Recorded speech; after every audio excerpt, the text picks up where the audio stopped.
welcome. Oh God, my camera's down here. Wait, my face is here. There we go. Hello, welcome to another episode of RAIA. We are the Rollers of Fate. My name is Mo, and I am the Dungeon Master of this campaign. And with me are our insects. Yes, I asked AI to tell me what type of insects each of our players would be, and this is what it came up with. Fuck AI, just want to make that clear right now. Gemini is the shit. All right, let's go onto the map page. So just one of us is gonna be a fucking fully. Just for the sake of it, Andy, you are a stag beetle, strong, broad, and built with grappling. Behind the hard exterior, there is someone who's soft and squishy. Have you not seen stag beetles like tossing each other? What the fuck do you mean by that? They grapple each other, and how often do you grapple? Yeah, they do. I played rugby for 23 years. There's a lot of grappling in that sport. Yeah, let me show you a little. Yeah, let me show you a little picture. I was a prop forward. We did the most of it. Here we go. Oh no! There you go. Oh, that's amazing. Yeah, that's pretty good, right? Is that what Edel looks like in his preteen years? Can we add this to the story art in the Discord? Oh yeah, of course. Yeah. Take it forever. Take a snippet of it. That's serious question. I don't know how to do that. Someone else do that. Mo, I'm going to say right now, if that is like a picture of a stag beetle, it can go in story art. I would ask if it is Genii, we don't put that there because I don't think Genii is art. That's just your face on a bug. I just want to double check this is like proper Photoshop onto an actual picture. Let's move on to the next one. Africa, you would be an emerald rose. I don't know how to pronounce it. Schaefer or Schaffer, I don't know. They're very colorful, charming beetles with a beautiful green shimmer, perfect for someone who is warm-hearted and sweet. But beneath that pleasant exterior is a sharp little wit ready to deliver a perfectly timed comment. So here we have you. Where are you? Okay. Wait, where is it? What else is going to be? Boom. Look at that. You look so fuzzy. Look at I that. was expecting Mothra to pop up. Why is the hair on this thing spreading onto your actual face? Look at that. What facial expression I'm doing is like. That's beautiful. You do that pose all the time. Oh yeah. What? Mark, this is I've got your rap. You ready for this, Mark? Mark would be an orange praying mantis. Praying mantis are tall, slender, and always look as though they are carefully calculating their next move. Perfect for a gamer and a tactician. You know, his long antennas would match his flowing hair with his large focused eyes. Would sit behind a pair of glasses. Okay, let me see if I can get that. I'm glad this isn't bugging anyone. I also like how it's just orange. Does this mean Mark is also going to have his head eaten off by a female praying mantis? There we go. We can only hope. There you go. Look at that. I really hoped you would have morphed my face into like sideways where my eyes would connect. Yeah, you're amazing. Many eyes now. Yeah. Kind of looks like a monkey with like the two, like those almost look like monkey ears. Kind of, yeah. Just 4 eyes now. I know. No, those are Mark. You have 6 eyes, not 4. All right, Lucky. This one's you. No. Let's do Alex because Alex is not here, but he'll probably watch the stream. Alex would be a golden woolly bear caterpillar. Woolly bear caterpillars are soft, fuzzy, gentle-looking creatures and perfectly fit. Suit someone with kind, baby-faced, and young at heart. His golden orange coloring would represent his Dutch roots, while his fluffy appearance reflects his love of furry creatures and everything warm, magical, and fantastical. All right, where are you? Here we go. Is it a caterpillar because he's young enough he's not attained his final form yet? Yeah, exactly. Right there. Amazing. Oh my gosh. Look at that. Wow. These are so good. I know. Let's go on I'm to... a beautiful butterfly. All right, Lucky, this one's you now. All right, ready? Lucky would be a spotlight firefly assassin bug. Yeah? Pretty What? crazy, right? Assassin! Lucky would enter every scene glowing dramatically, deliver a terrible pun, and expect the entire party to pause for applause. The assassin Bugside represents what happens immediately after his heroic plan somehow becomes blackmail, betrayal, arson, or an alliance with the campaign obvious villain. He genuinely believes he is one of the protagonists. The rest of the party are increasingly unsure. Get a bit meta here now. Yeah. And where are you? This is cutting deep. Yeah. Wait, wrong one. There we go. Boom! Hey, look at that. Why is it that photo? It's so Wave your shiny! Wave your hands in your air, like you just don't care. I don't think you're that right. Luke is so dreading his one. Yeah, I'm fucking dreading it. Like, you didn't have to do this. Like, I don't know what. I know I didn't. I know I did. did. You know, I could have used this time hope to you level did up one your for character, yourself. to do a map. But I thought this was be more productive, which is definitely true. Luke would be a brooding devil's couch house beetle. How crazy! Horse beetle, sorry, not even a house beetle. Devil's coach horse beetle. Yeah. These dark, slender beetles often appear solemn and ancient, making them perfect for a young man with a distinctively old soul.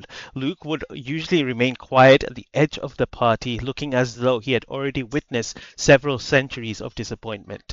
That's right. Here we have it. Here we go. I'm so glad that you did these and the new stats for our characters on the stream. Hey, What? Look at Why that. does it, like, match my hair? I know, it's pretty good, right? It, like, matches my hair. This flows so naturally. Yeah, very nice. Way to go! All right, yeah, that's it. I mean, I've got one for myself, but you know, let's see it. What did you give for yourself then? I didn't give it. That's good. I didn't give it myself. I apparently am a arcane atlas moth. Yeah, I know. That's crazy. Let me show Did you you my. just Google the coolest bug name ever and like, oh, I guess that's me. Yeah. I'm modest. What a You telling coincidence. me- Look you at telling that! me Wow! Look at that! How great You is look so that? majestic! I know. The big things around represent my like big ears anyway. So you know. Look, are you telling me that Devil's coach horse beetle is not metal as hell? Magic moth. That's Mothman shit. The Devil's own horse. Put some fucking money in his ass. That's Mothman shit. Okay? Mothman over anything. All right. Well. Hello, Ross. You mean this is not what we're going to do for the whole night? I wish. It's amazing. All right, let's get back into it. Before we begin, a few announcements. As always, we stream our game live on Twitch, and you can find all of our episodes on our YouTube channel at Rollers of AT&D. While you're there, you can also catch up on our previous campaigns, Hive, Obsession, Drowning in Barovia, Candlekeep Mysteries, and as well as our ongoing campaign, The Heart of War. You can reach out to us by email at rollersofAT&D@gmail.com, and be sure to follow us on X at FateD&D. A quick real warning before we continue: our games contain adult languages and themes that may be intense, dark, and unusual, so your discretion is advised. And a huge Like thanks bugs. to oh yeah, bugs. Yeah, you're right. A huge thanks you to Tessa Present for their incredible arts, and Dan Curtis and Temple Audio for their epic music through our adventures and our other games. And finally, I want to say good luck to Alex, and also if you want for his amazing arcs, you can find out to follow him with our links below somewhere here. Yeah, all right. And I got a message from Alex. Everything went well. Mm, He is doing fine. Just has Perfect. to rest up. amazing, Amazing! amazing, good stuff. Go, Alex! Messed up. What? No, sorry. It was dumb. Okay. Don't And worry with about it. that, No, it was dumb. It was so dumb. I'm sorry. Okay. All right. And with that, let us journey back once again into the Let's world think about how I met your mother joke. of RAIA. Where do you get that Do from? your Rest poses. up. Do your poses, guys. I don't even remember what my poses were. They were like, Wait, Shit, Mocha damage is back. I don't wanna flash everybody on the internet. True. Previously on RAIA. The heroes departed the skyward spires, carrying another fragment of the Devourer's seal. Just turn the volume a little down. There we go. But their victory had come at a terrible cost. With Dyer's curse broken, the unnatural lives of every undead soul bound to her came to an end, leaving the party to continue onwards beneath the weight of those they could not save. Their path carried them around the mountain, where they beheld the largest forest any of them had ever witnessed, the Everflow.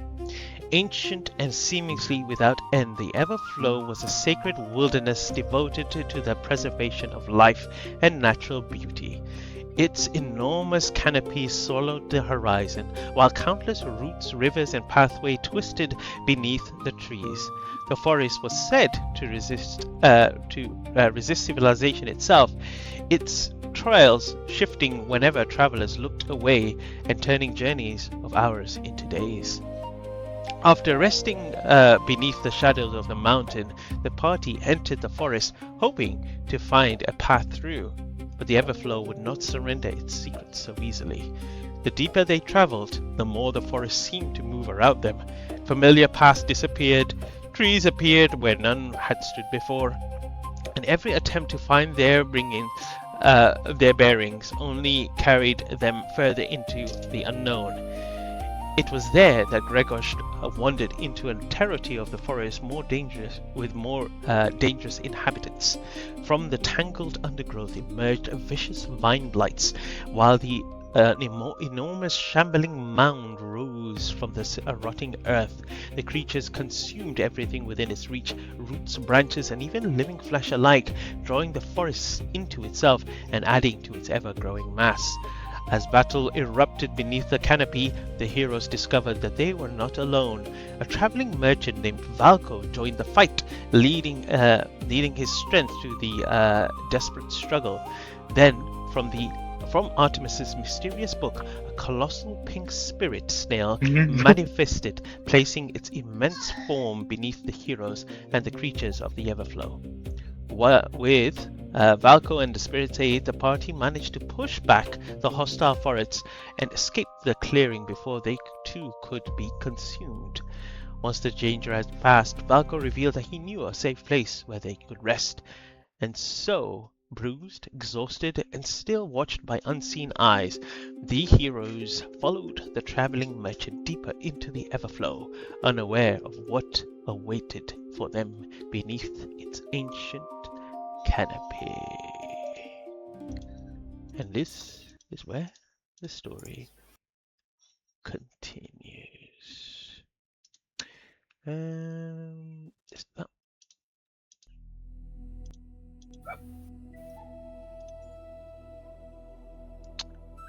Alright.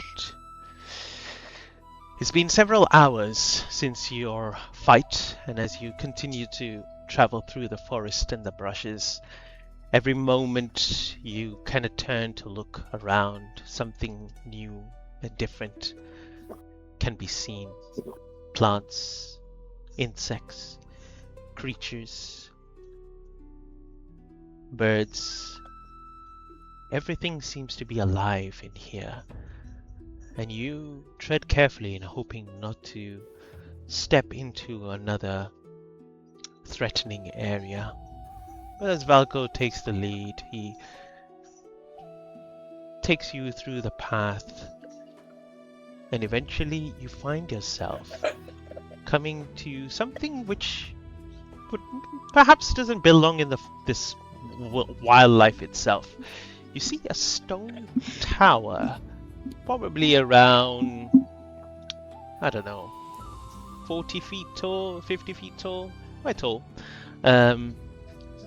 Slender, made of stone, but it seems that it has been, consumed by the wildlife here. There's roots breaking into the stone, collapsed a little bit of the upper area.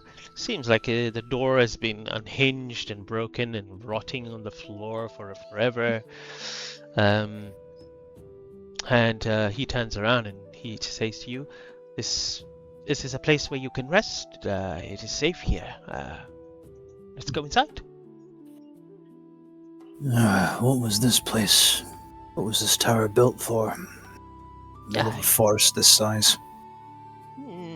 Not entirely too sure. I've seen it. I've been here and rested a few nights myself, but no, not really. Maybe you can find hints of what it could have been before, but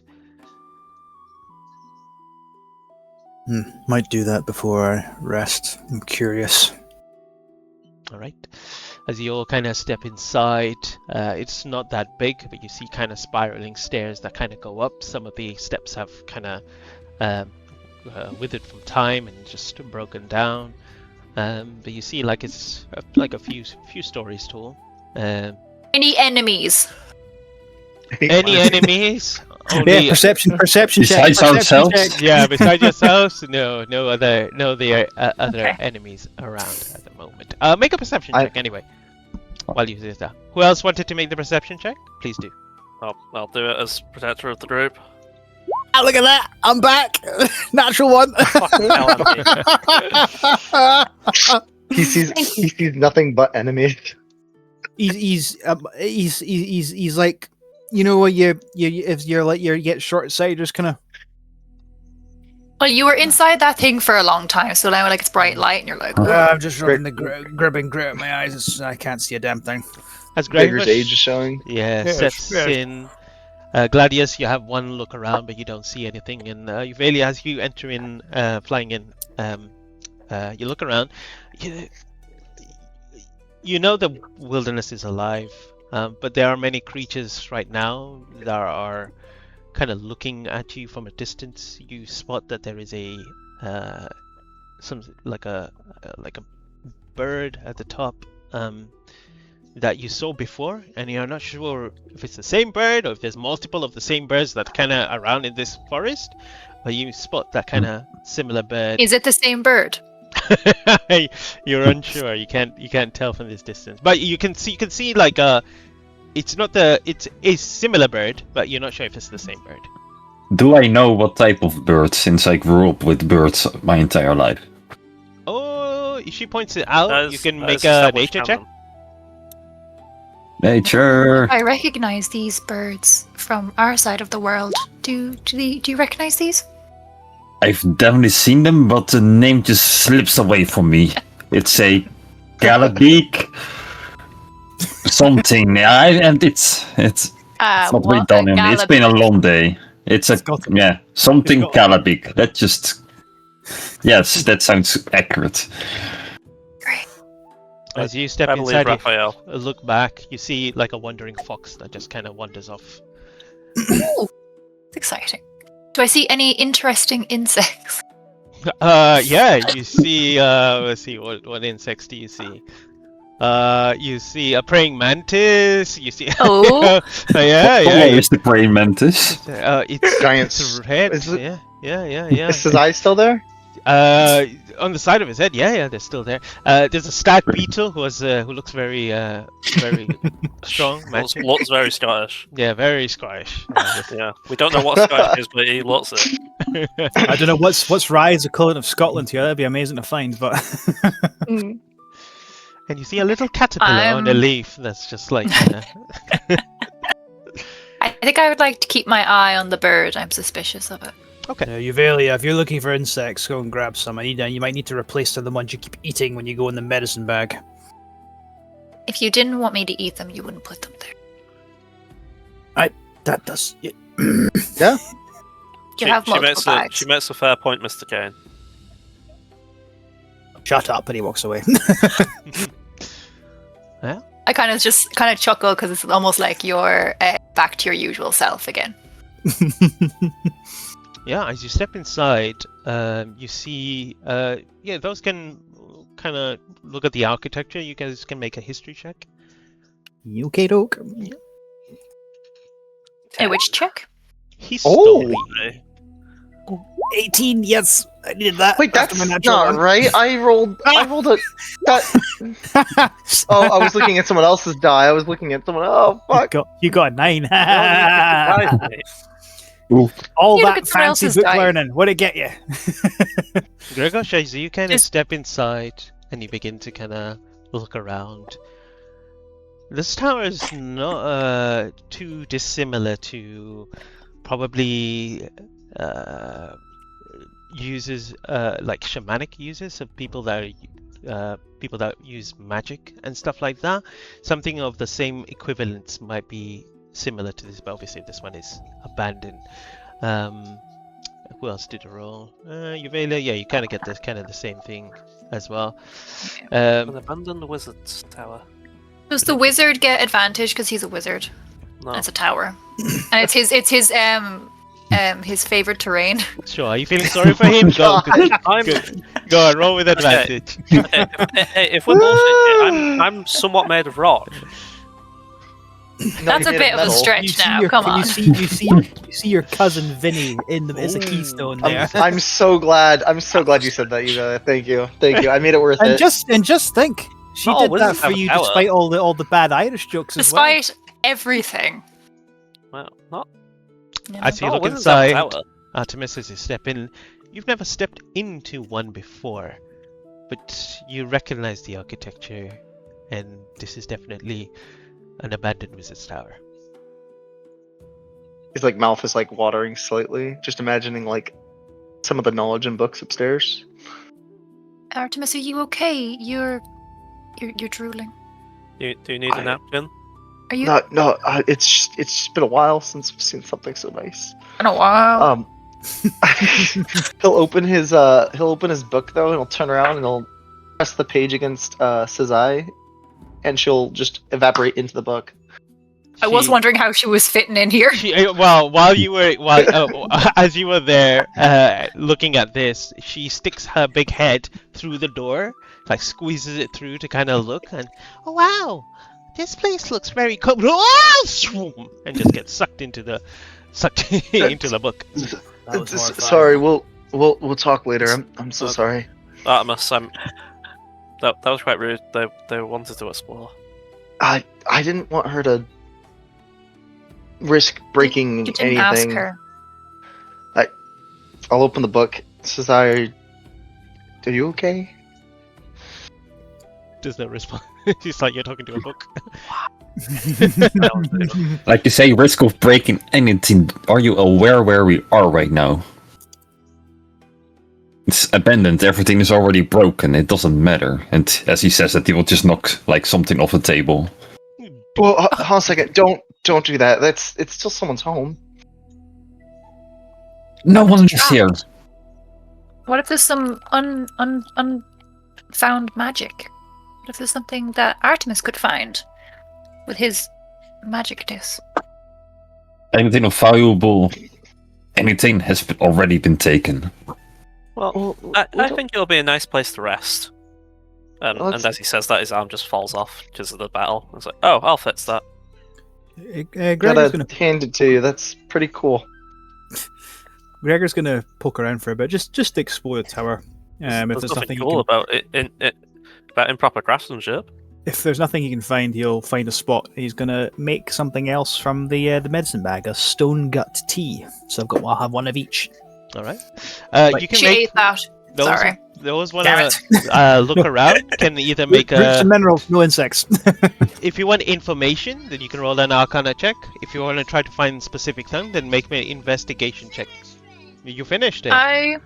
Yeah, Artemis is I gonna will look for help. tomes and such. I will help Artemis. I will provide the Oh. help action. I will try to find the best rest place. I will try not to be a failure with disadvantage, and I'll even give myself a little guidance if I'm allowed to. 6. I rolled middling all day, so Okay. Oh, thank you for your help. It is so appreciated. What you get? And it gets better with a 4. Nice. Why isn't it Oh, popped up? it's not coming over, but it's basically a 31. 31 It's a what? 31. 18. Yeah, it's a 20. Yeah, it's a 31 investigation. Investigation? Okay. All right. As you begin looking around, Raphael, you find yourself a little cozy place. You see that the people have used this before to create like small fires because they didn't want to carry fire outside. So whoever's come through or passed here, you see that there's like a little scorch mark at the bottom, and then you see that with your check you can see that people may have burnt books or something like that here. They may have found papers or something like that. So it's probably all burnt. The rest of you, as you kind of look around and stuff like that, I think Artemis, you knowing if this is a wizard's tower, there always is some sort of secret, hidden something somewhere around. So you begin discovering, scratching, looking around on the floor until you find this kind of broken cabinet. And as you look behind the cabinet, you don't see anything, but as you look on the floor, you see a square slab of stone, which seems to be a lot looser than the rest. Ooh. Traitor. I imagine if I could flavor it, as Uvelia's given him the help action to find this, and he kind of wants to have a talk with her. As they're looking for it, like I imagine what they're messing with it before they find the stone tablet. Uvelia, you told me about your friend you had one time. Mhm. Is she still alive? No, she's dead. Oh, Just rip that off, why don't you? I'm so sorry. Even What Gladys happened? thinks you should read a room, man. She was coming to meet me, like she usually does. Not many people make the journey across the kind of barren lands to go to kind of where I am from, which is kind of a forest. But we had made friends when she was younger, and she was on the way to meet me, and she didn't turn up. So I went to look for her. I don't tend to venture out too far. Usually she comes to me, but it was just weird that she hadn't turned up. And then on my way I found her. She had been killed by these cult people. And I kind of just followed into the town, and that's how I met Rigger. And then from there we were just taken to essentially the capital. And that's kind of how our whole story began. But yeah, I want to go back one day. I wasn't able to do anything for her, to bury her or burn her, and I still have her death book. So I need to go put that in the right place. If you don't mind my asking, have you read her death book? Yeah. I don't know if you're not meant to, but I read it. It can't be that bad to read someone's death book. I mean, I've never read one. More questions than answers after reading it, to be honest. How so? What kind of questions do you have? Some people she mentioned, she only mentioned them in the book and not really to me. And then some people she mentioned a lot, but I'm curious about them myself. You say people, is it like people you know or she knows, I'm assuming, or? She would be the one to know them. I only knew her. I knew Helen. I didn't know anyone else, really. Well,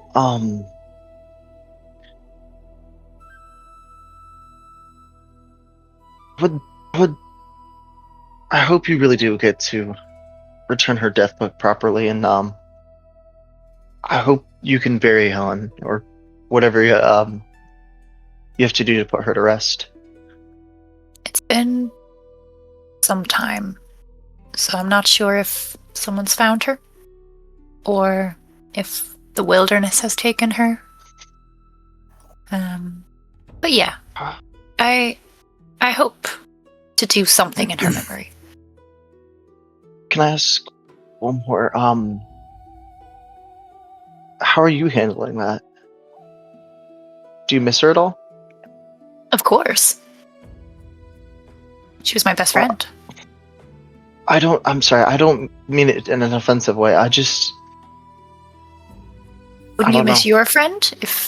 Wouldn't you miss Inari if Inari were to die?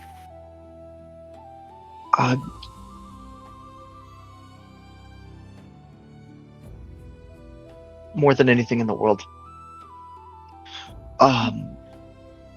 She's kind of all I have. But I'm sure Helen.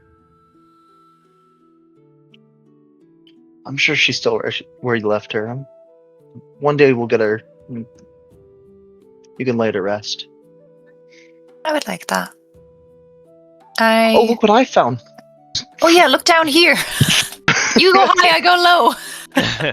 What were you about to say? I'm sorry. She was. I think fondly of her. She was a light in my life. Yeah. That must be a great feeling. And he'll. You're so strong. Can you? My fingers slipped. Can you help me? Just like trying to Okay, and I'll try just and try like not touch him while I'm helping. I see. The big orc will be over there in the corner. Don't mind him. I'll just be making my stone gut tea. One Make second. a- while I roll a 20. Yeah, make a fate roll. Oh no, you could do it. Yeah, What? Why? either one of you. That was me just rolling for my stone gut tea. I got a 20. Yes, What a way. What the Oh, I thought you were I thought you were rolling randomly. No, I was rolling for Amazing. the tea. I'm just getting that done, so not interrupting you guys. Continue, please. I want to see what's going on. Okay. Should I roll high or low? If I said it, then I'd be doing it. No, you have to do it. Fuck you. Low. Okay. As you both push the cabinet, you Oh, no. see one of it's kind of like on the edge, just as you kind of come up the steps. There's no like railing or balcony or anything like that. So as you push it to the side, one of the leg breaks and it falls off and it just goes, ooh, just crashes right in front of Raphael as you are just just resting there.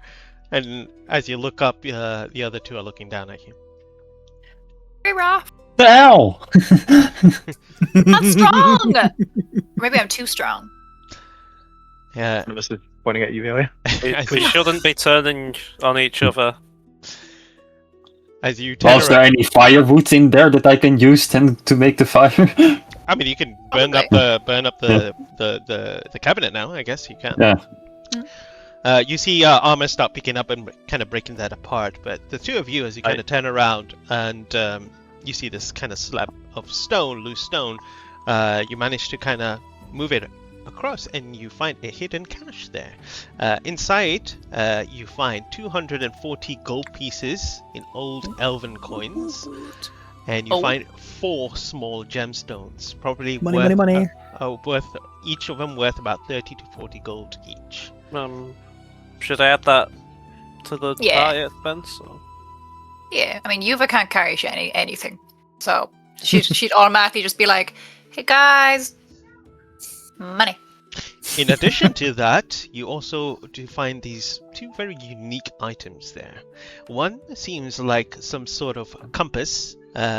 It's a wooden compass, and it containing a needle made from what seems like well, when you look at it, the thorn seems to be moving like it's alive. Like, like a little twig, but it looks like it's cartoonishly kind of moving around. You can make an Arcana check, by the way. Anyone can. Better than that, I'll start to ritual cast Identify. After you cast Identify, you find yourself with a magical item called the Everflow Wayfinder.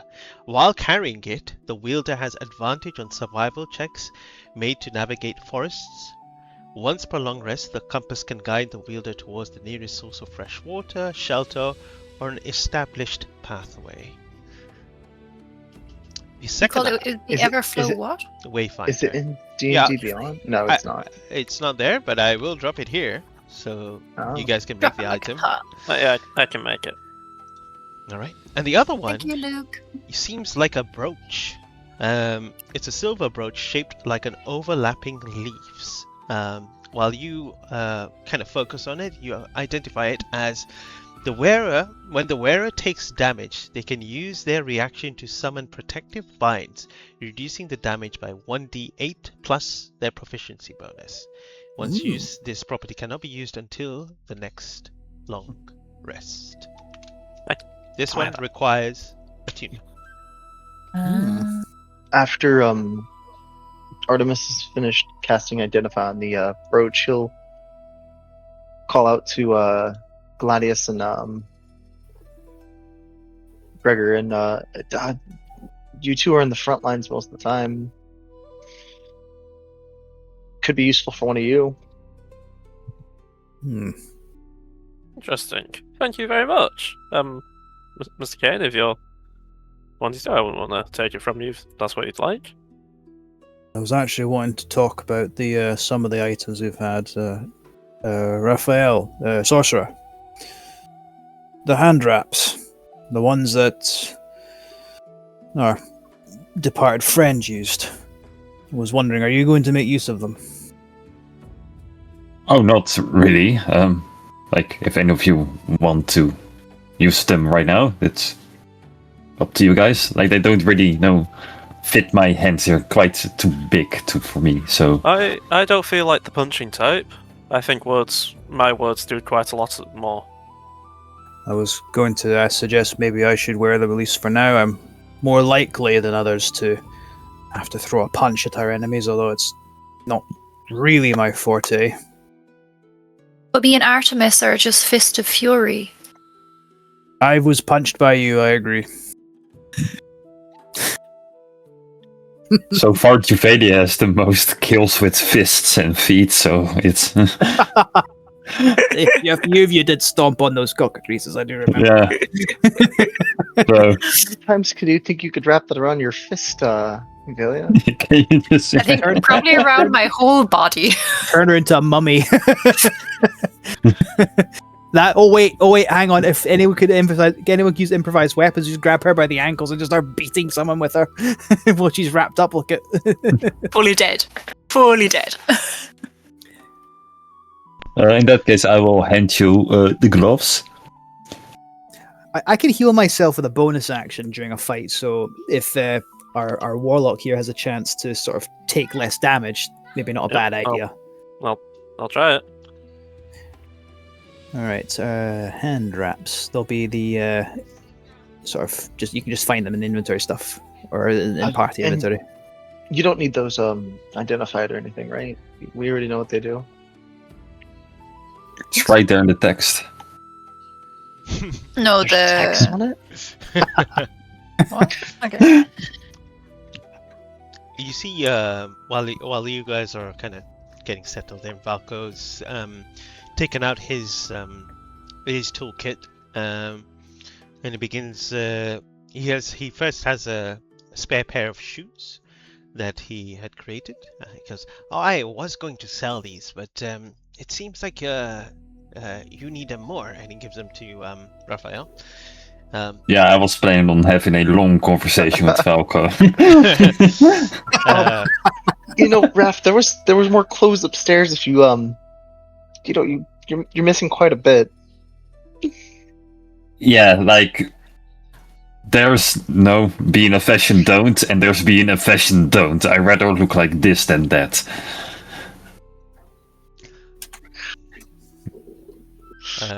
And who would like to use this compass to guide us? Out of game, I'm a +2 kind of guy. I am a +4 kind of gal.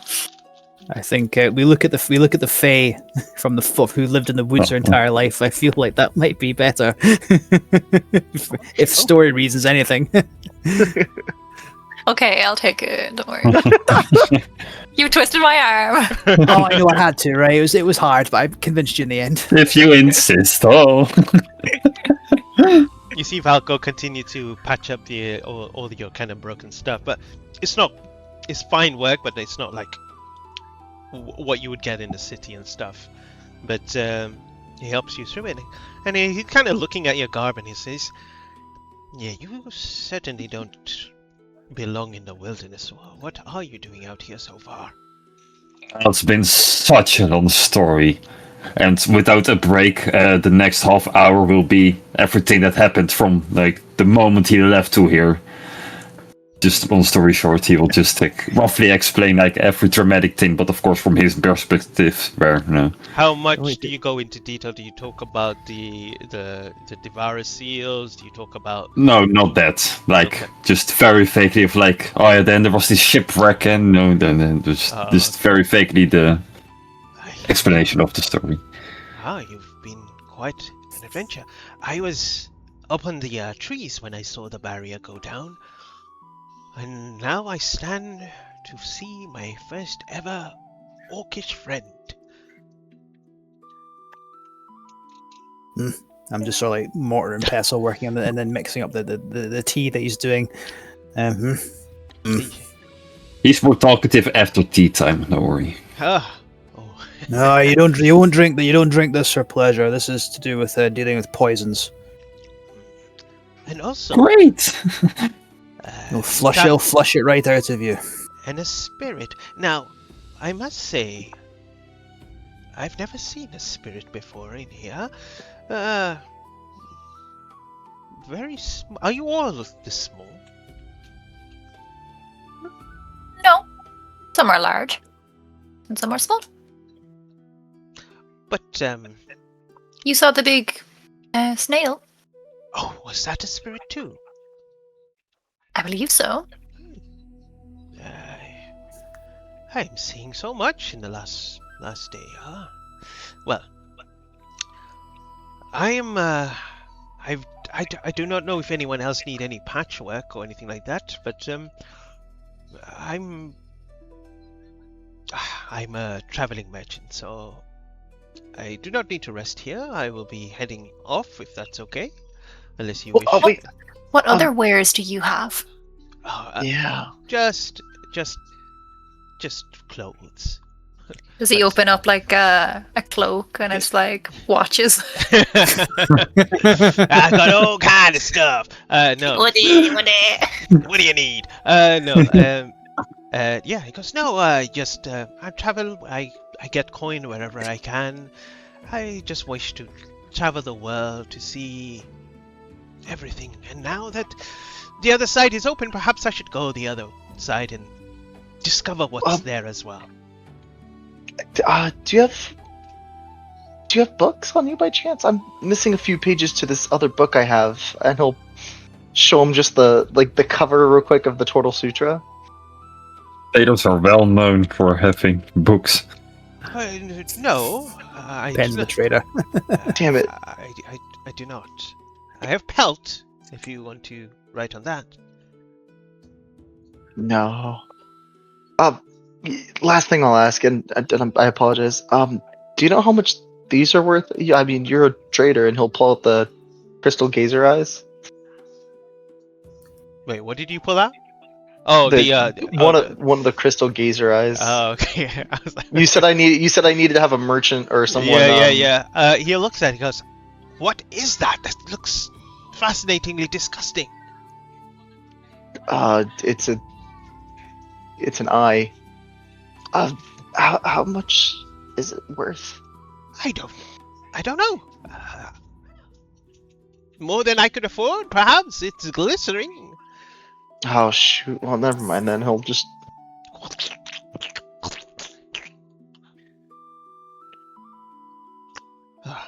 Well, I'm glad I found you before you got swallowed by the forest. You must be very, very careful in this forest. One wrong turn and you get sucked into the ground or get eaten or something. But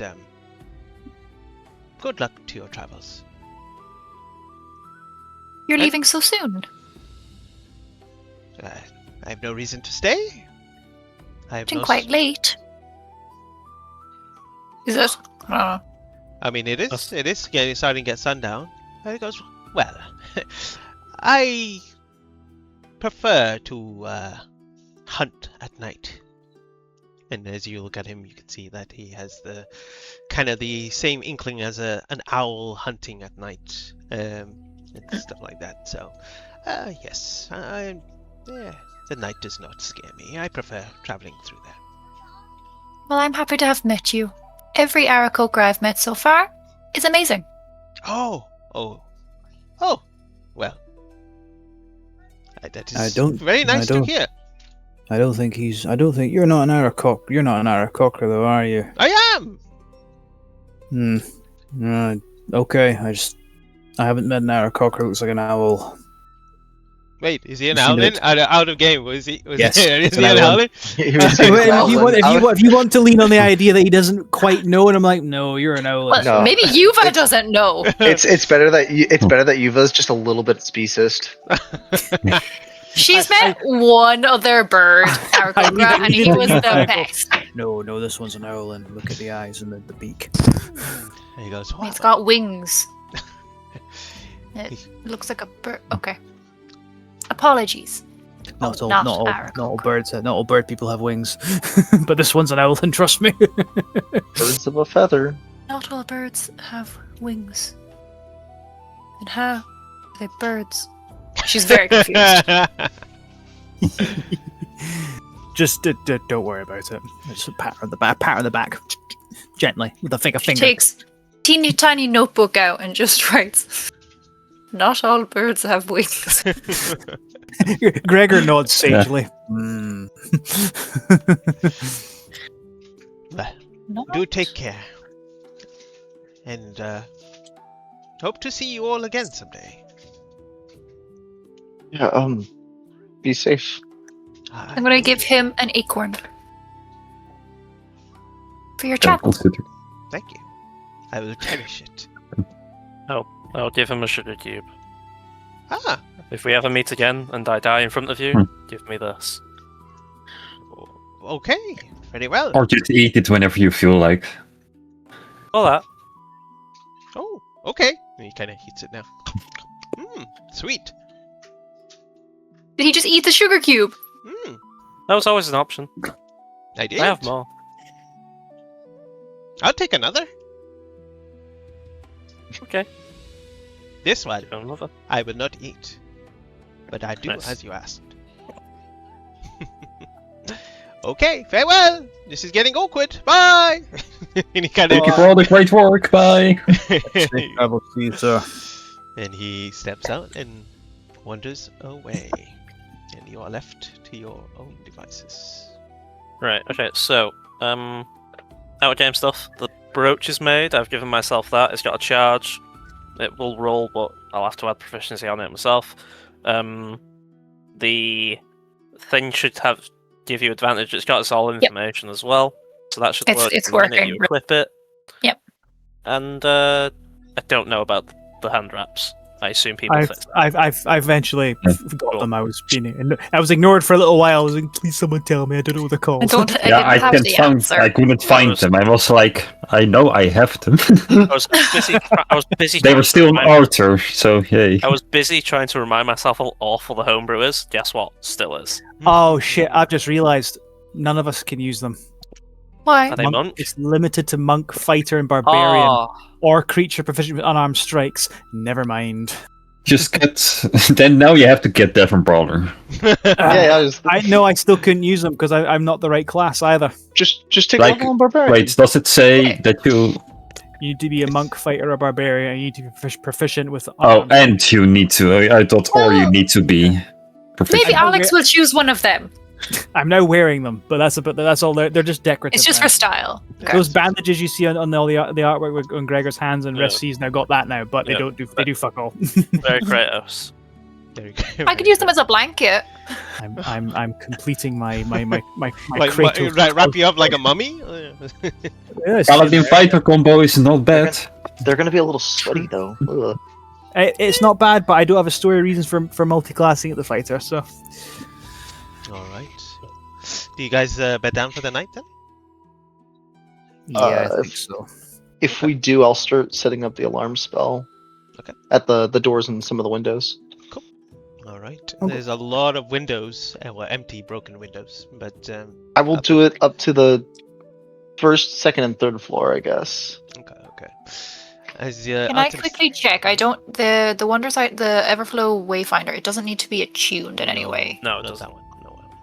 No, it Okay, should just give you amazing. advantage just by equipping it. Okay, fabulosa. Thank you. I'll take first watch. I'll head to the top of the tower, see if I can get a good view. Yeah, I completely forgot about this to mention. Like, armor doesn't technically need to sleep, and I have an undead bird. We don't really need to keep watches. Like, Yes, we did mean to mention about that, Raph. I am not bothered about it. It's been now, I guess, an embodiment of death, I suppose, due to the seal. But the others have mentioned it's starting to smell. I can't comment on that, considering there's no nose. What is smelling? The dead bird. Oh, like I can cast more prestidigitation on it, but it doesn't really carry out the smell all too much. Like if it could, like it's an amulet or perfume or something that would get the stench away, it would be much more. I could cast Better. Druidcraft and just put a nice fresh grass smell. Sure, why not? Ronnie, and the bird will fly to you. It's the size of you. Get a little car freshener around its neck like a necklace. Yeah, Like, It's eye hanging kind of out. like weave it in the air, like around his neck, and it kind of just appears. like he does seem to be very happy, but he just looks Give like him a- undead and his eyeballs hanging out. But it's Oh, Ugh. If necessary, I can try to ask my creators for a nose. don't bother. Like What it is more like Add that to the negative list. impacts than good things. Okay. A nose to smell. A nose As- to smell. As Gregor Got it. is wandering up the stairs, just do. So if you can't smell, you can't taste. I guarantee you'll want one. Okay. A tongue. Oh, you have a tongue? You don't have a tongue either. No. No, that was directed at Raphael when he said having a sense of smell is bad. He's like, well, you'll be able to taste anything if you lose your nose. No, Yeah, but he doesn't need to taste anything ever. Gladius has a Pez dispenser that shoots out business cards. All right. I would like to go up to the top of the tower as well. Okay. No, See yeah. the view. Are you both taking watch at the same time? I mean, Gregor's doing that anyway. If Yuva wants to join him, I have no problem with that. I think she'll see the view and then fall asleep next to you. She will not be helpful. She is real tired. There's no spell slots left. I would like rest. Okay.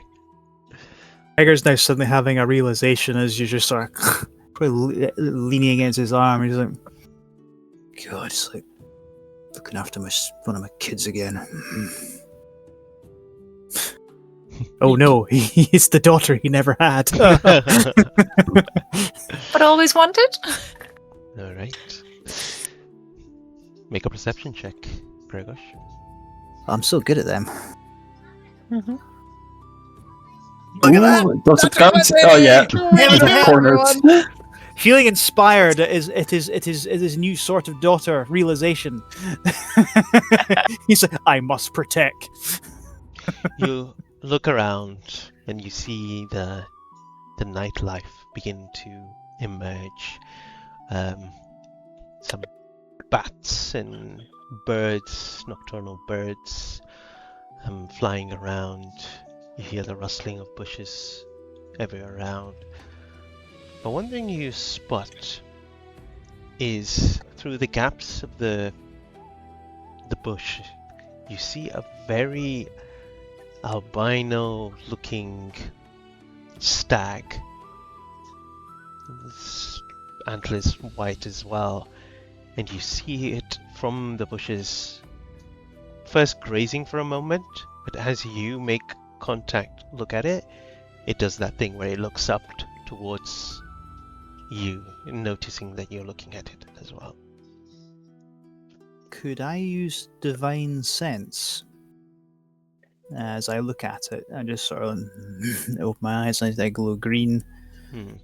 I want to see if it's a celestial fiend or an undead. As your eyes kind of glow around, you get neither of those from this creature itself.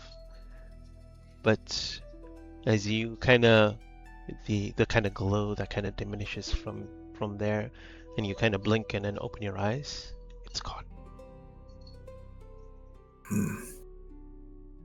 He looks around again, just taking it in and really appreciating a natural area this vast. And as he said before as well, that on this side of RAIA, people can afford to leave this untouched by law, by both material and divine law. It's to be left alone. Thinking the dark side of RAIA, well, they certainly wouldn't destroy it, but there would be logging, there would be hunting, because there are resources here we need. Like, it would certainly not be left untouched. They would try their best to preserve it, of course, but it couldn't be left alone. But here, a forest the size of a nation, a kingdom, and they could add enough. There's so much plenty here, they could just leave it alone. Kind of makes you wonder about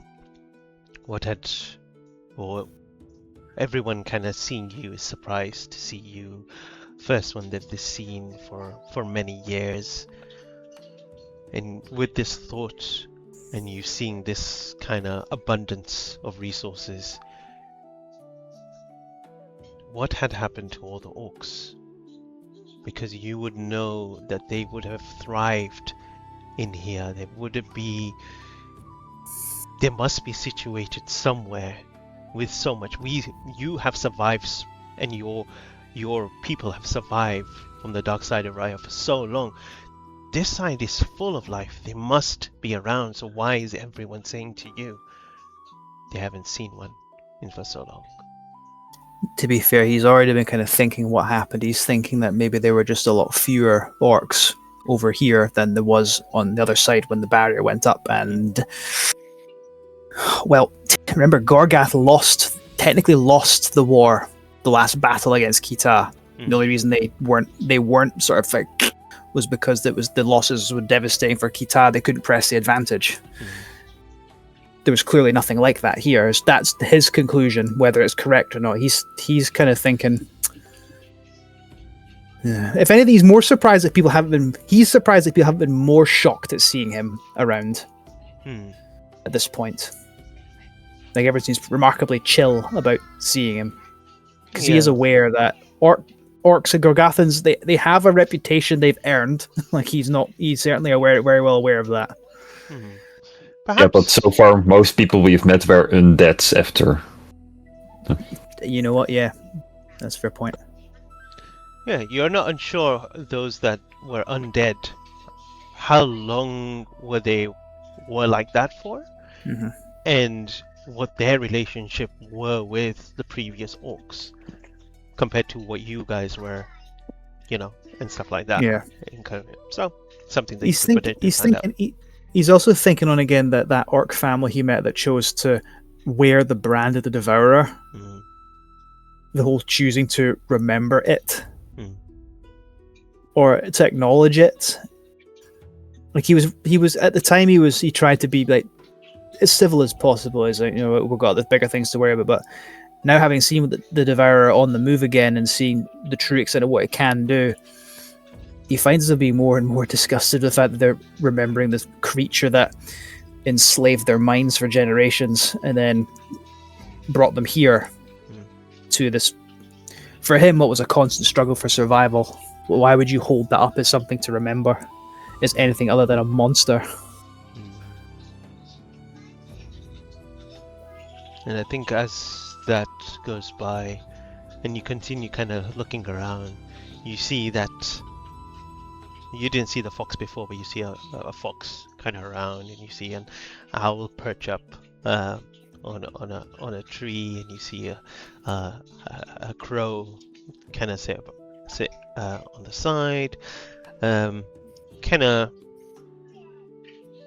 yeah, there's just kind of like the wilderness is starting to kind of surround around you. And then your watch ends. Who do you wake up? Well, he did remember Gladius saying he could be awake all night, Okay.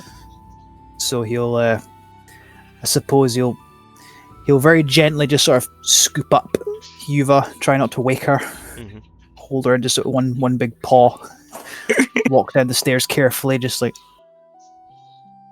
and then he'll just sort of tap Gladius.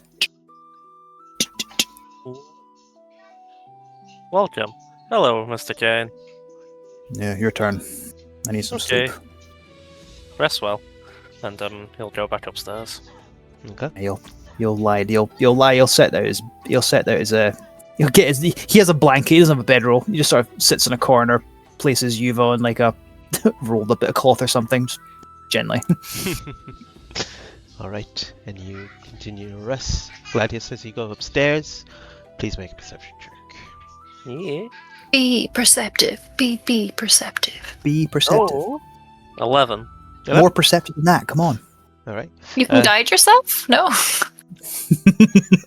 As No, he's not you special. kind of get up there, you kind of go into a bit of a watching out through one of the windows, Yeah. standby mode, and you see, you just see the kind of the rustling of trees and watching the kind of the wilderness as you kind of power down, zoom, and your senses kind of spread out, and then I think there's a moment where there's a blackout. Like your senses completely go black. Oh no. Everyone else is asleep. For you, from an outside perspective of player, you see yourself kind of, the shimmering glow of magic and, cogs turning and stuff. At a moment, just kind of go down, like you shut down.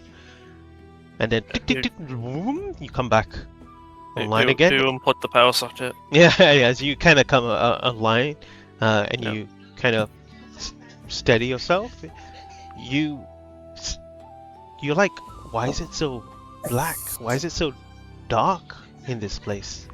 And you kind of look down. There's still the crackling little fire from downstairs that's kind of illuminating the inside. But you realize that all the kind of the windows around you are turned into complete darkness. You can make another perception or investigation check. I'll do investigation just because it's a bit better. It's a +3. Okay. Okay, I rolled better as well, 16. Nice. Okay. As you kind of get closer towards the window, you realized that it's not dark outside or anything like that. The windows have been covered, and you look and you see that they've been covered by what seems to be wood or branches, and they've blocked out all the kind of the light. Branches. Should they be vines that a certain unique item is tied to? Could it be that this brooch is now cursed? Alec. I'm using your full name. I swear to God, this is a curse. What Silly name. Swear to God. I assume there's no glass windows anymore. I kind of put my hand to the brooches. Not the brooch, the vines, the whatever. As you touch the vine itself, it's quite thick, like brambled wood that's spread over, and you realize you've been kind of encased in that. You see it kind of just. You go down to look at the other windows, same thing. It seems like you've been trapped in here. Oh no. It's So, can like a warm embrace. yeah. Sure, let's go with that. Oh no. So Gladius won't think this, but can Luke the player think this is because of the brooch, or I mean, you can think whatever you want. Something tried to something tried to shut. Be insightful. Something tried to shut you down, so the brooch reacted proportionately and wrapped up the whole tower because it's a bit Maybe. more being damaged. shit? That sounds like what the brooch would do, yeah. Yeah. How high is your intelligence score? Not that high, right? 12. He's Windows 10, mate. He's not that smart yet. How long has it been in the night? Is it like still like a few hours, or like do I look over to see like make a Ralph survival is, check. like, Yeah, make a survival check. You get a sense of survival. how long it's been. Do we want If you only had a compass right now. yeah, 8. Oh 8? dear. Raph looks very disheveled. Yeah. He normally looks like that when he's had a good long rest. So potentially, if you wake them up, they would have had their long rest. Does can I ask also one question? Because I've seen like sort of trees like this before. Does it look as if like in the night like Raph like I guess accidentally farted out some magic? Oh, I was gonna say, did he sneeze? He did this before. Did he wild magic? Did he This shit out doesn't some sound wild like me. You're unsure. You can't tell. He's just kind of splied over on armor, and he's kind of just sleeping. Armor is kind of looking at you, kind of moving around the room, is not saying anything. I tried to, while silently square up to Rama, because Yeah. By the way, you should know who's. as you did kind of wake up, you do get a full long rest. So Yeah. I will sort of square up to Rama as like, I'll fix this. And that's the sort of look I give him. I don't say that because I don't want to wake people up just yet, but like, Yeah, there's a question. this. Mo, how do you apply rules for an interrupted long rest? Because I know the rules as written are pretty brutal. If your long rest is interrupted, you basically don't get the benefits of it. Like maybe you restore health, but that is it. yeah, I think when we get to that situation, I'll let you know. But that's not Okay. right now. It's not right now. right now, Mo's planned something stupid and he wants us all to be fine for it. Why? There's nothing stupid about it. So It's just some trees. Yeah, Yeah, Yeah, man. is the entrance itself blocked way like the entrance we all came through? it is. Yes. Yeah. That same kind of. In that case, I think I'm gonna try to silently try to cut into it before I wake anybody up. I don't want to worry people. Have you ever cut into a tree before? Silently? Okay. That makes noise, man. Like, or it will take you 8 hours to cut one twig. I'll just You just have like a scissors, like I'll just try to like, A really big kinda- set of secateurs. I'll try to just put the blade on it and kind of graze down it. You know, like those people do like sap videos. Yeah. oh, I was picturing like a pizza cutter. No, it's like one of those like sap videos of like trees. I'll just try and like put into like tree sap. Okay. As you kind of cut into it. And I'll try and milk the tree. Yeah. There's no sap that comes out or anything like that. But as you kind of jump into that, you hear a voice from the outside. It will take you a long time to get yourself out of that. Does he recognize the voice? Do I recognize the voice? No. Why would I know? I'm 14 weeks old. No. Does Armor recognize the voice?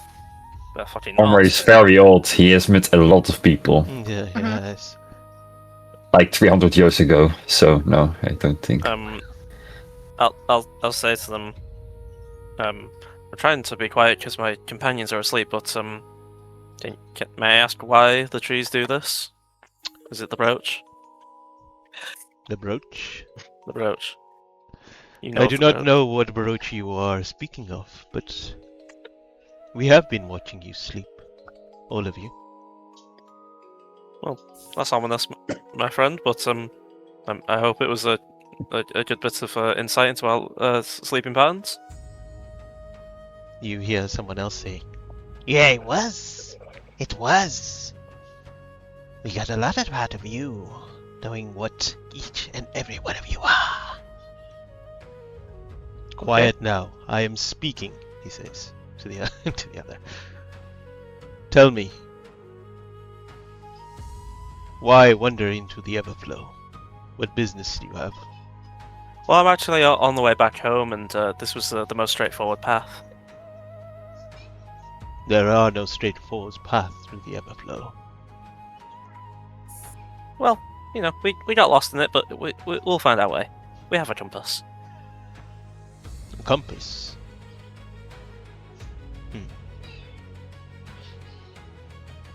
Then are you a danger to the wilds here? We don't wish to be. Some monsters have attacked us, but we have only defended ourselves. We witnessed that a little way back. So it was you that stowed away the creatures. They could have hurt more people. We're trying to protect anybody else in the forest. I appreciate you trying to do our job. Well, maybe you should hire more staff. I'm sorry to speak out of turn.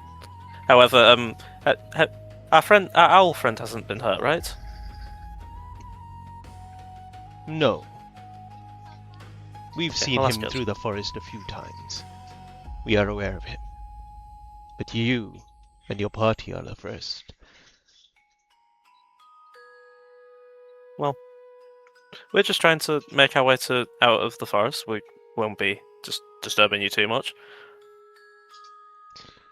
Well, May I take your name, just for future reference? what is your name? My name's Ladius. I'm a gnome. No. Valera is my name. Post that in the chat. I'm not spelling that shit.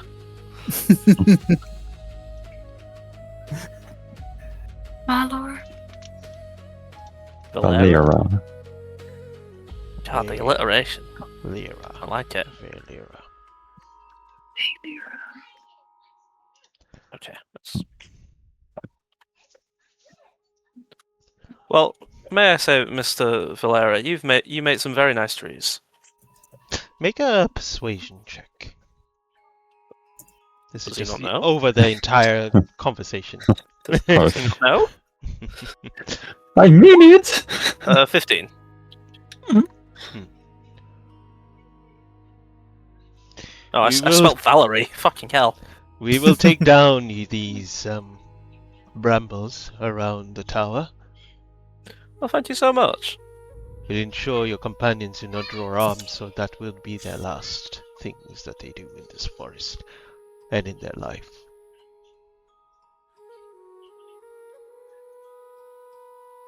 We try not to hurt the forest. We aren't of that nature. We're all just trying to have a safe journey through. But thank you for your time. We're sorry you had to waste your time building this magnificent branch. You hear like double tap on the bramble, and if you just hear the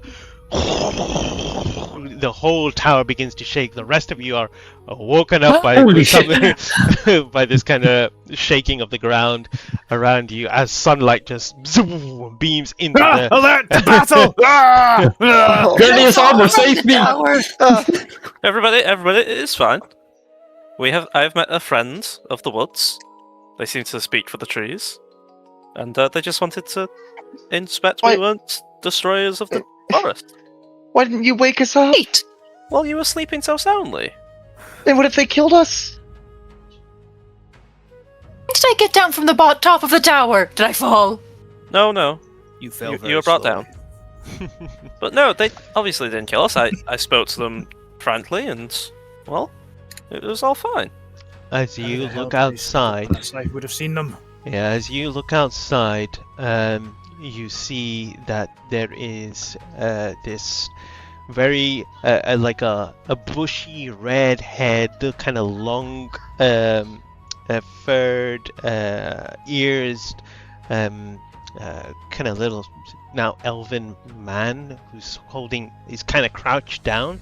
His nose is kind of like sniffing the air, holding a kind of staff covered with kind of bramble, kind of some sort of wooden armor on himself. Next to him, you see that there is an albino man with kind of locks in his hair, and he has piercing blue eyes. And when he makes eye contact with you, Gregos, you immediately have this kind of same feeling of looking at that stag that you did when you were outside. He'll point at him and go, "You're the white stag." I am the white stag, yes. Are you a stag who disguises himself as a man, or a man who disguises himself as a stag? Perhaps both. A druid of the forest.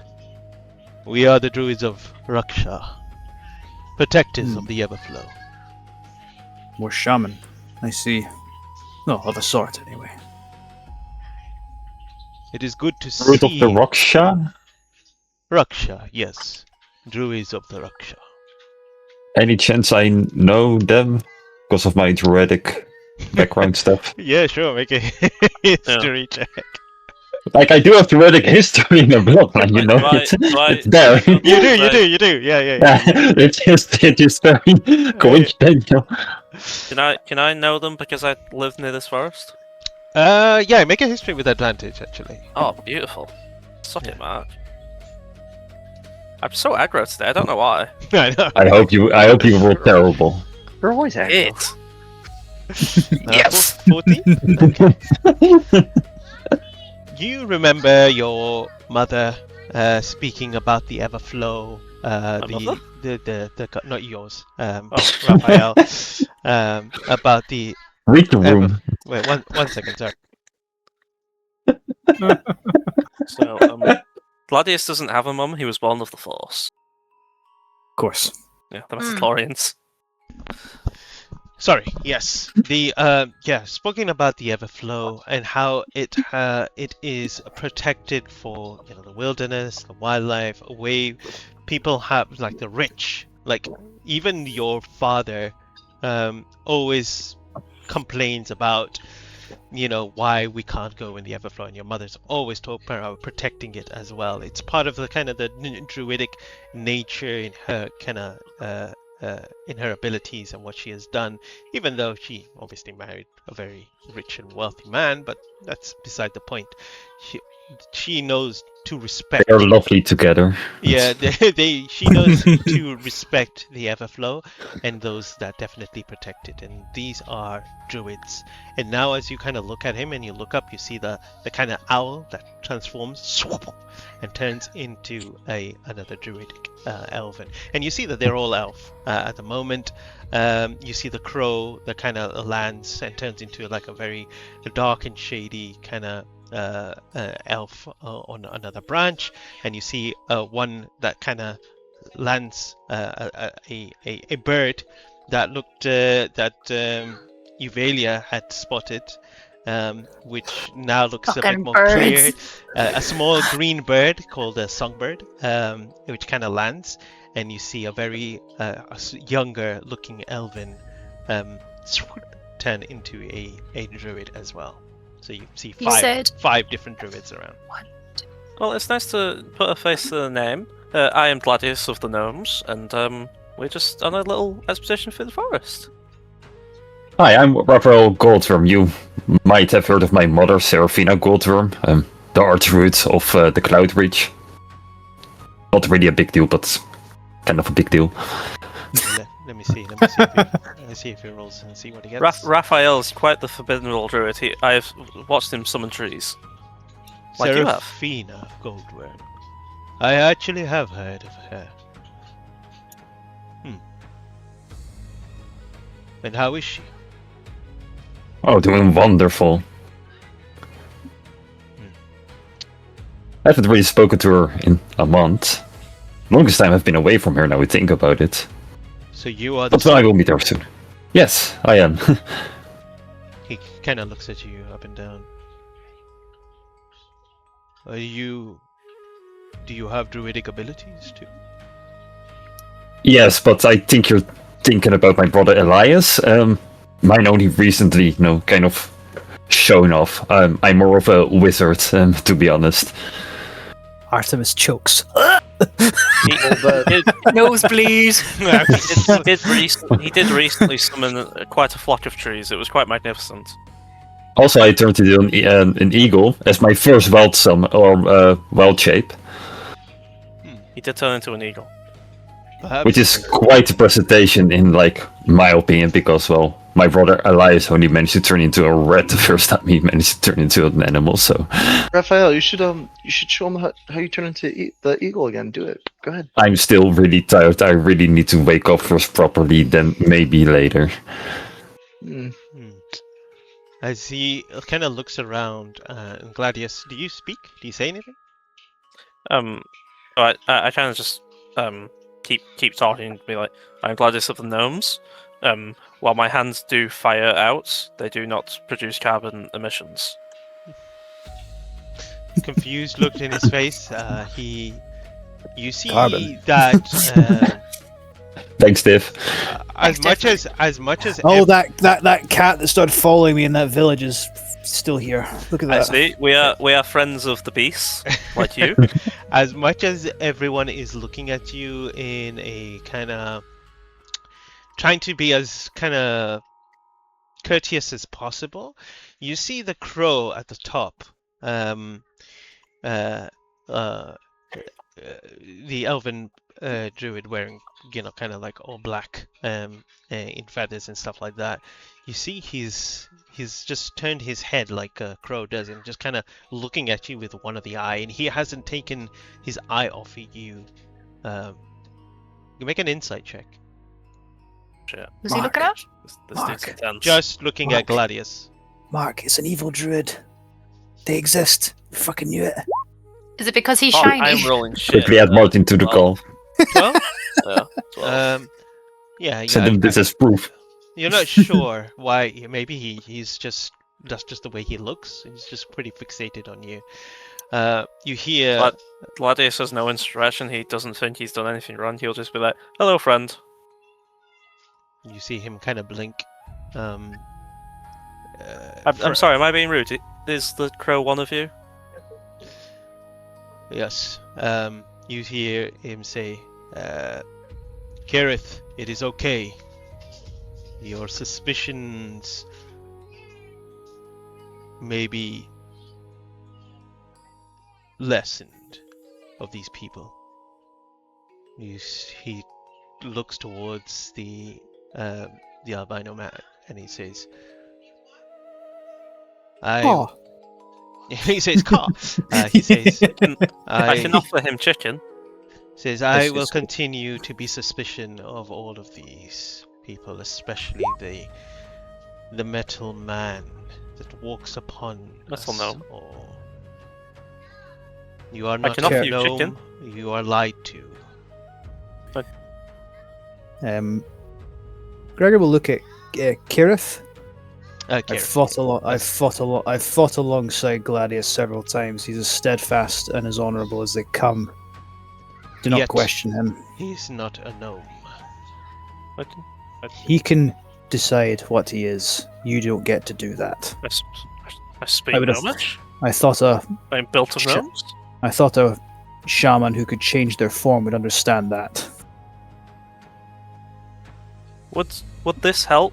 And I produce bits of chicken, coconut, and a fish that's a week old. It will kind of.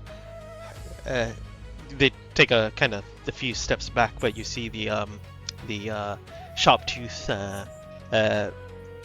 redhead standing up, and he kind of wanders over and kind of picks up a few Does he- stuff and just Does he take the half-eaten fish because it's a week old? I he haven't just opened it yet, bites. thank God. Yeah, bites you. I hate looking at it in the inventory. Take it out. Puts it into it. While you're doing that, Gregor is staring down the crow druid. Not being like aggressive, just like I'm not letting this lie. He is what he says he is, and you'll accept that. That's generally his what he's trying to get across here. Anyway, you may not believe me, but I am built of the gnomes, and I consider myself to be one. Like, you consider yourself to be a crow, I suppose. He kind of raises his eyebrow. This Valera, program. Valera speaks up and he says, "We are trying to ensure that things are not different now that the barrier has come down, but we can already see and witness things have begun to change." And he kind of looks towards Gregosh and he says, Well- "I have not seen an orc for hundreds of years." Well, Hmm. it's funny you mentioned the barrier. We're actually trying to, stop that causing any issues. So That's Uh, part of our mission. Mission? Yes, we need to report to. And certainly, I need to report to my superiors on what would have been the other side of the barrier. Let them know what's happening. And I would like to report to the council about, well, the things that are going on. And speaking of you being afraid of things changing, things are already changing, and he will pull out the bit of like corrupted wood that we gathered from the tree that was withering from like the cursed thingy that's affected their site. I will show it to them. This is what's happening to the world. Yeah, you see the owl kind of hops down and takes it from you. Kind of looks at you and says, "I am Ilaris. Please let me have a look at that." Can you, by the way, also Control-A, Control-C every name of the druid to make it way easier for us? Because I'm 100% certain I did not write any of their names correctly. Yeah. He's only told us 3 of them anyway, I think. Well, Valera, Kerith, and Ilaris. Ilaris. Yeah, Laris is the Thalen. owl. Thalen is the fox. Oh, Kerith Wait, is Elaris was the owl. owl. Ilaris is the owl. Kerith. Kerith is the crow. I was Spirit's not okay. close. What was I'm keeping it the way that I spelled it. Thalen was the fox. Garrett is is that right? much better. And you see Ilaris turn to the little green-haired young druid and says, "Sylvan, what do you make of this?" Sylvan? Or Sylvan? Sylvan. Sylwen. Oh, got you. I was got about to you, say, I got you. thought she was named after the language. Yeah. You see the little girl kind of looks at it. You see some sort of kind of druid craft or magic kind of trying to bring the kind of the branch back to life. But yes, it is far worse than we expected. The Everflow was already corrupted in a way, slowly decaying. But the wrath of nature pushed forward, but it seems like it is now of it being reversed. This is not good. It isn't. It's a consumption. It's being drained. Very well. I will escort you through the forest, but before we do, we must return back to the grove, and from there, I will take you out of the other side of the forest. Oh, that's so nice Oh, of you. Thank you. Thank you very much. Thank God you're really lifesaver. I was not looking forward for today. How much of the devour things do you guys tell them? I was thinking about that. Everything we have done so far, like this is it. That's why I stopped at the. We're part of our mission is sorting this out. We've got people to report to, and that's why I stopped. I think what we've said so far is Good enough. is everything. Yeah, like Okay. I'm I deeply hoping I can carry enough weight with my mother's name that you're like, yeah, just trust me. I mean, kind of want to tell them that what you're seeing here, it's far more advanced on sort of his and Yuva's side of the barrier. But you'd say on the walk to the grove, you'd also kind of ask about orcs on this side of RAIA, or the lack of them, or Yuva can tell them about the corruption. I feel that's maybe her thing. Yeah, I think I would mention that it's worse on the other side. So the signs are starting here, and it seems that it's like slowly starting to progress. But we haven't found a cure on our side, so that's what one of our missions is. Did you witness the barrier go down? I think everyone saw it go down. Well, it was a worldwide event. Did you see the cause of it? What was the cause of it? Do you know? Can it be reversed? I don't know if it can be reversed. If we can complete our mission, we may be able to get some ideas on that. But we need to report back home, at least. Make a persuasion check, and he'll do an insight check. You can have advantage because you guys have been kind of. But who wants to take the lead on this I just finished speaking, and I am proficient. If someone wants to slap a guidance on me. I think is a guidance too obvious though? Because it is, yeah. Yeah, fair enough then. I'm just saying maybe me because I actually said that bit there. I do have a +5 in persuasion, so it's 7 Man. plus 7. Just the part, man. I mean, if someone else wants to do it, it's fine. I'm just thinking I was the last one to speak, so. Just FYI, they're gonna have advantage on insight as well because that crow is up your ass. As I can see this kind of happening, being the crow being up his ass, I will walk up to it. It's being like, I've always fascinated like just crows for their intelligence, but I never understood like why would you want to wild shape it into it? Like they're such the superior birds, obviously to me. And with that, I want to use my special ability, make a charisma saving throw. Okay. What? While you're doing that, Mo, why are you just not... It's Mo, are you okay with anyone doing the persuasion check on these people, or should it be fail. me because I was the last one to speak? should it Maybe you should be a decide. group check? Yeah, I think maybe you, but you can take an advantage because everyone else kind of supported you in this. Ooh, okay, here we go. Well, Druids and of- since you also failed, Mo, you don't longer have advantage. You just roll normal now. I will do. Yes, you see, you've distracted the crow while having this conversation. Nice. All right. Druids are very good at this. So it's a wisdom check. Ugh. All right, here we go. He has a wisdom. Don't tell me the bonus. Don't tell me. Just make the roll. 1 second.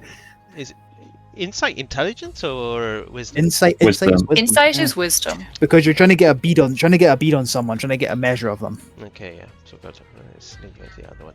All right, he has a plus. Smart people can't do that. No, don't tell me. Don't tell me. Plus 9. Just make the roll. Plus Tell me what you get. 9. So Damn it! he needs a plus. He needs a 12 or 12 above. or high. All right. Slightly less than 50-50. Easy. Oh yes! Easy. All right.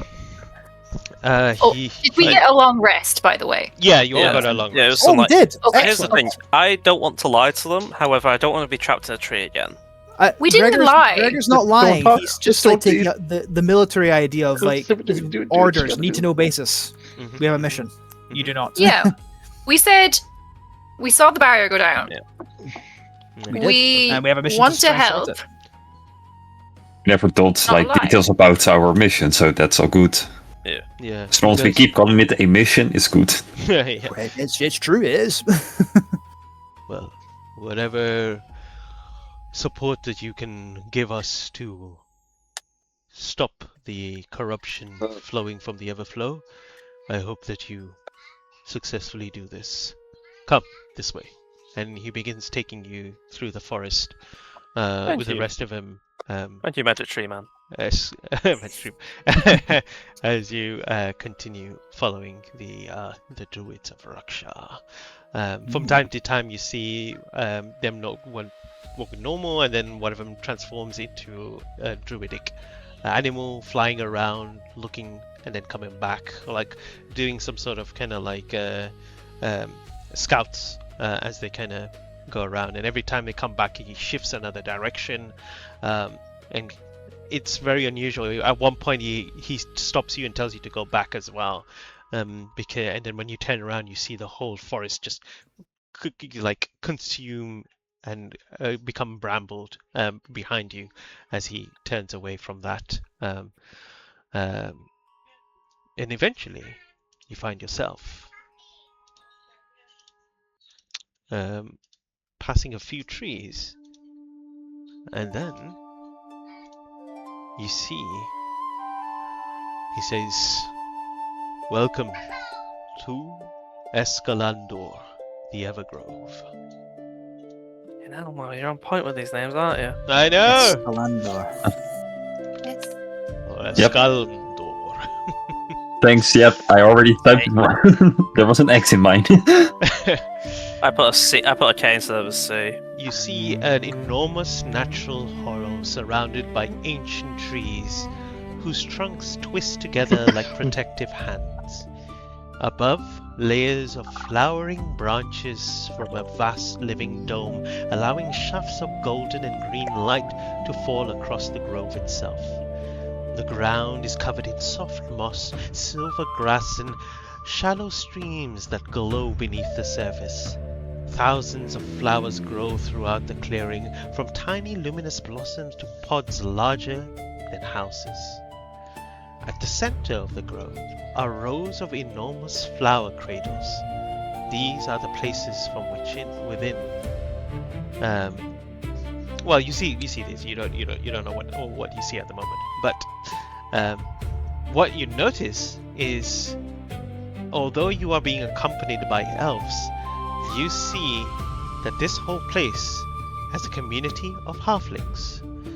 They are wearing what seems to be like white cloth, but on the cloth they seem to have like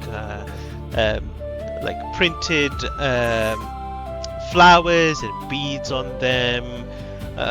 Very hippie looking, but some of them kind of wear like white bandanas on their they look like they're some sort of like they're like gardeners. They're looking after this place. And you see them kind of walking around, smiling, talking. Most of them are kind of females. You see some males around as well.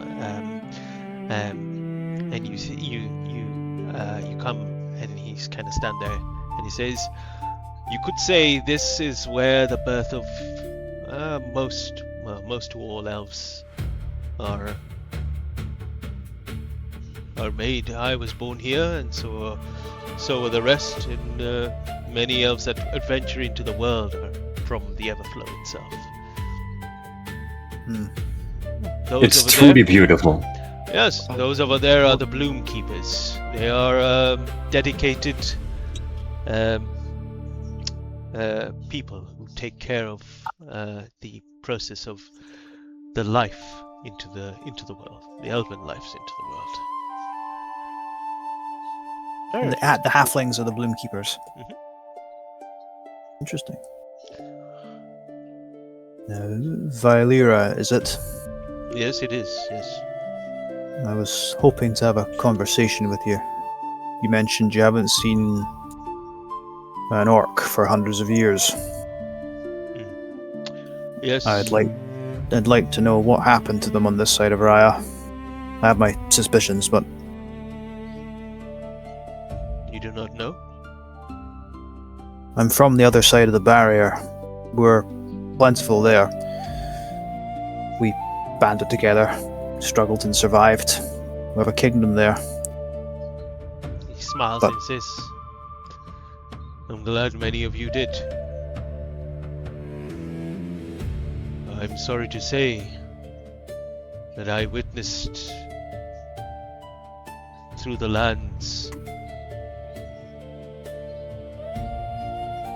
the only thing I could say is slaughter. Many, well, all orcs, goblins, goblinoids, creatures slain after the Devourer had been sealed." Feared as much. I'm not So- surprised, really.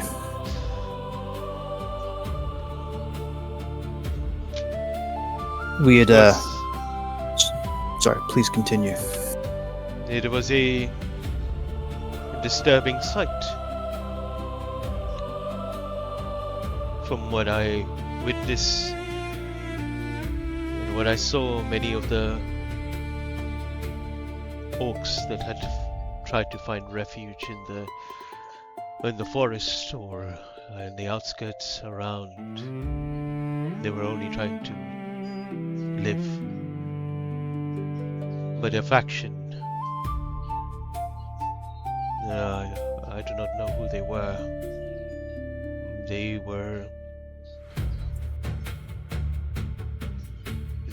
went on a spree and took out all orcs, perhaps in the fear of them returning to their ways. Unfortunately, we could not step in or intervene.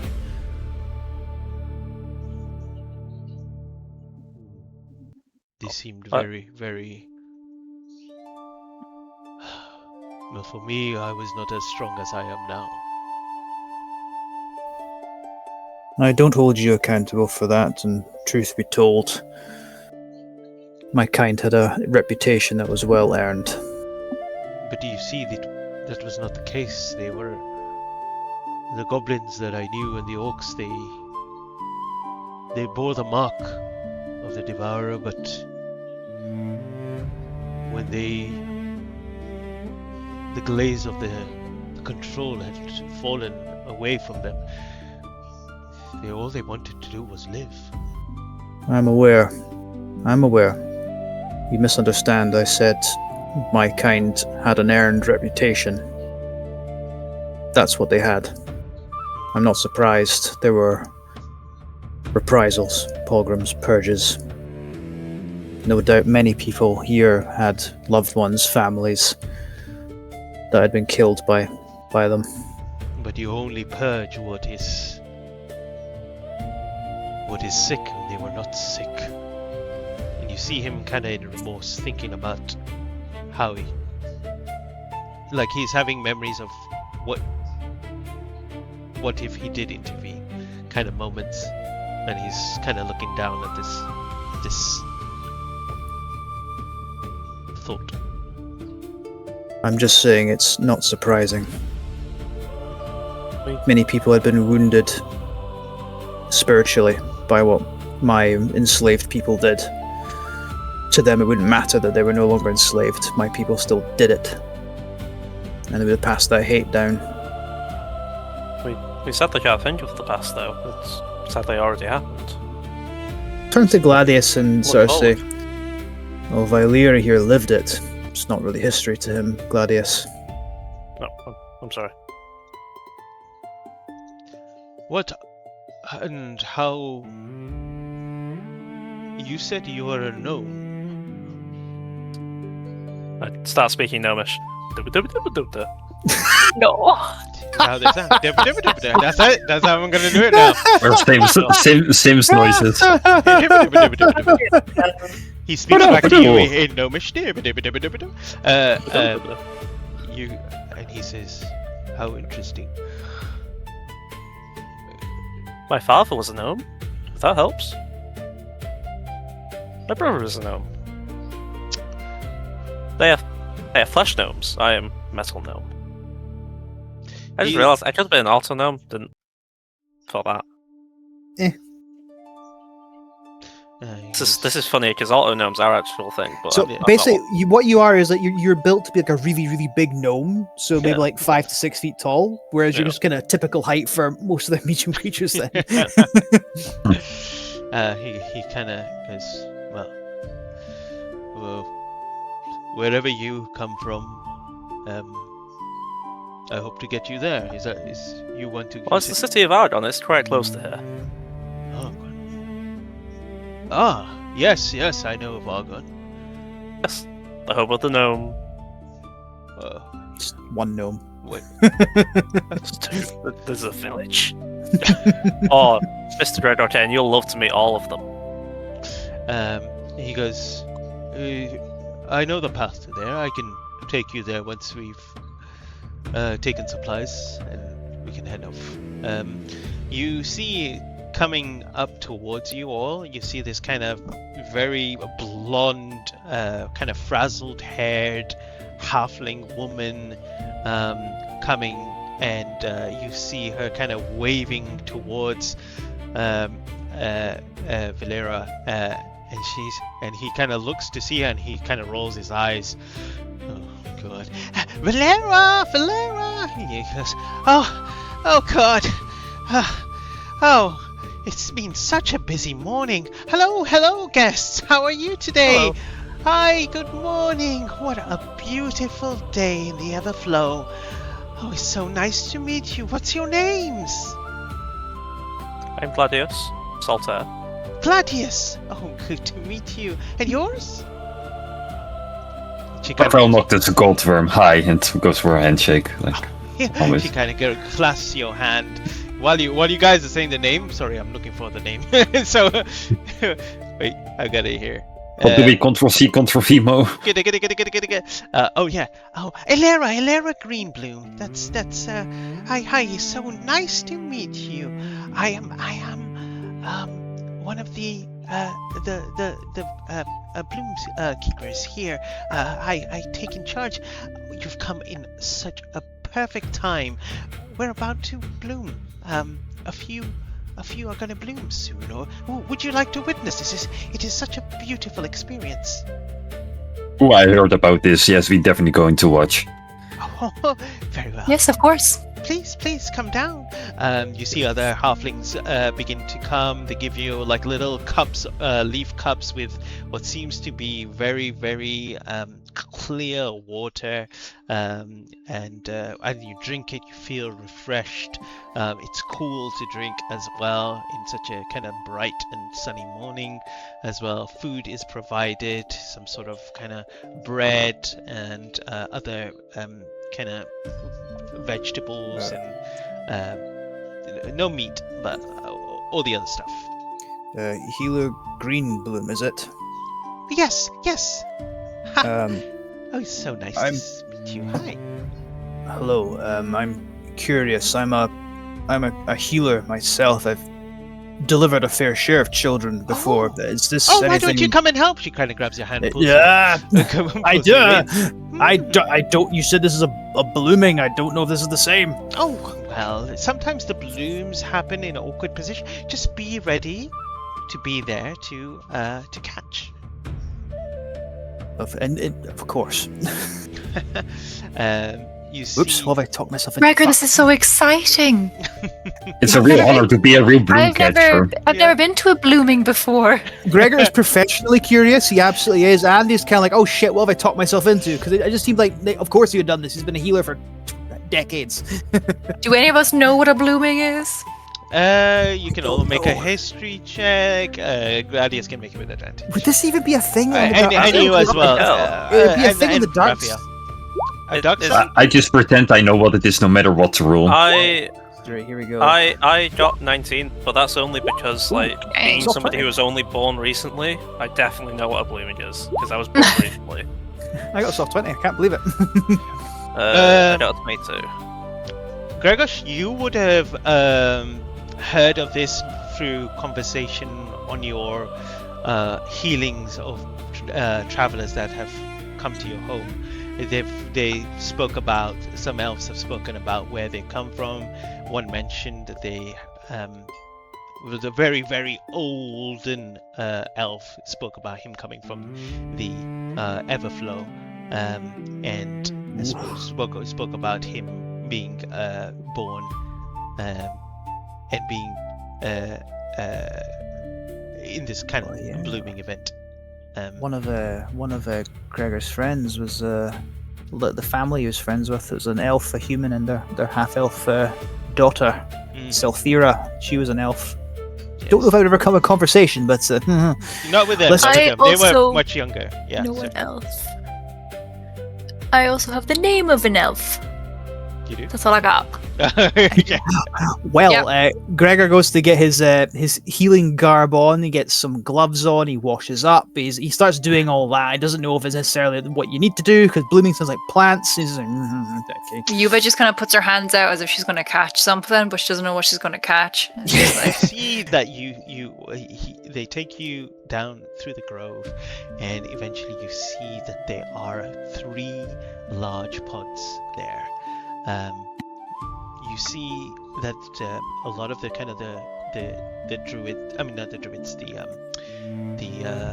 grove keepers are kind of surrounding these 3 pods, and within them, while the light kind of passes through, you can see the shape of a humanoid creature within them through the kind of the pod and the petals that kind of surround each of these. Okay. And as you do that, you begin to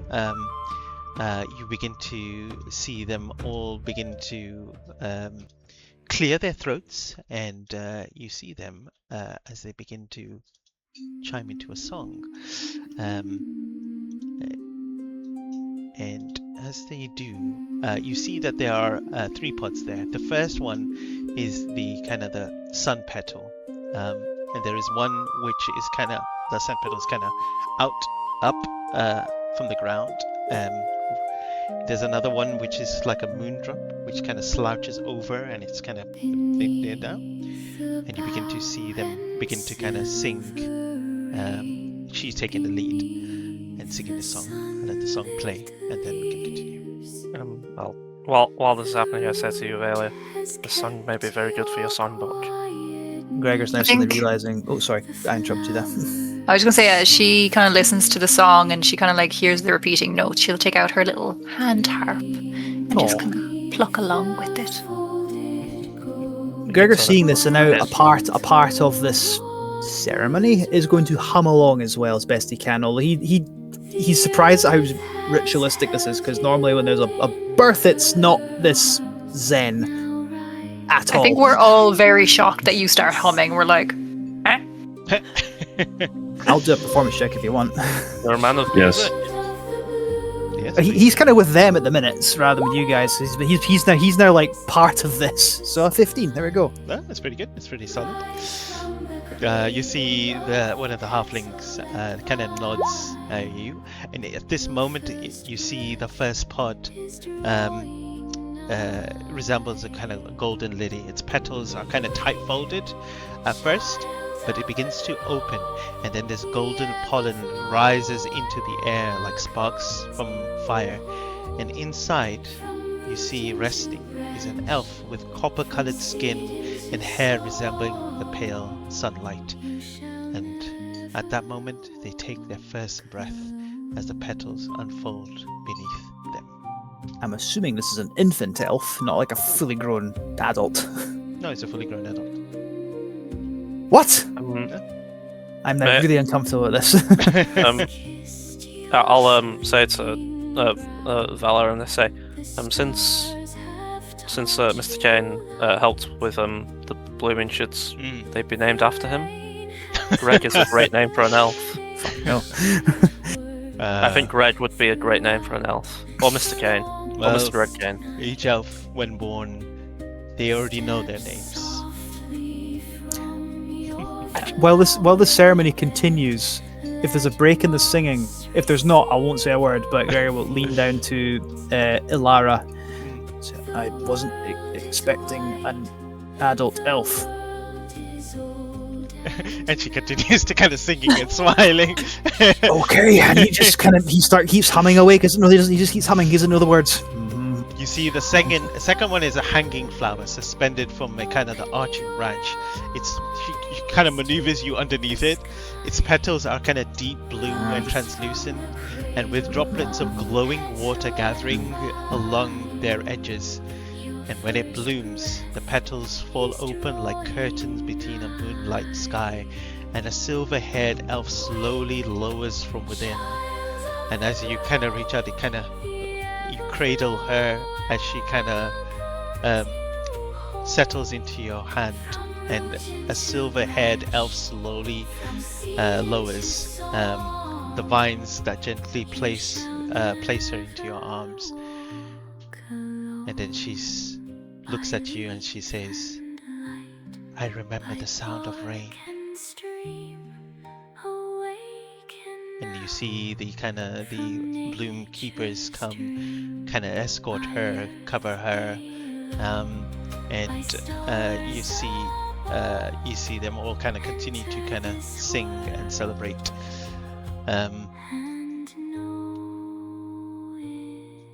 As they all kind of approach the third pod,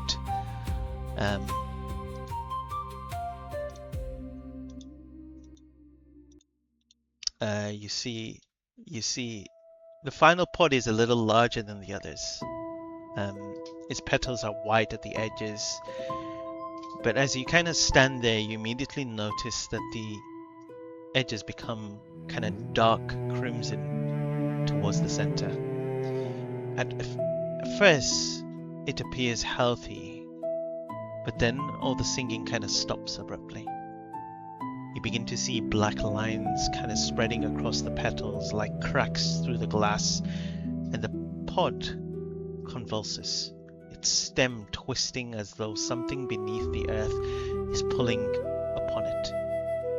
You see the bloom keepers rush forward, and the pod tears open, and for a brief moment, the party sees an elf inside, their eyes open, filled with fear and confusion, as black roots coil around their arms and chest, and as they attempt to breathe, no sound emerges.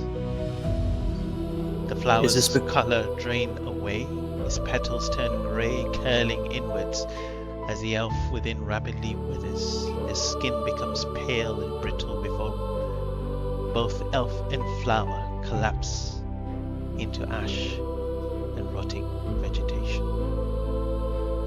We don't have time to cast cure wounds or something. Since I was there, I was wondering if could I have done anything at all. No, it was in such a moment. You just witness something. The surrounding plants you see recoil for a moment, and beneath the ruined pod you see some sort of a black root that kind of retreats into the soil itself. Has this been a common occurrence? I asked one of them. You see the druids look at it, and you see all the bloom keepers kind of look around as well, and he says, "This is part of the influence of the Devourer. However, this is the first time we have witnessed this in the grove.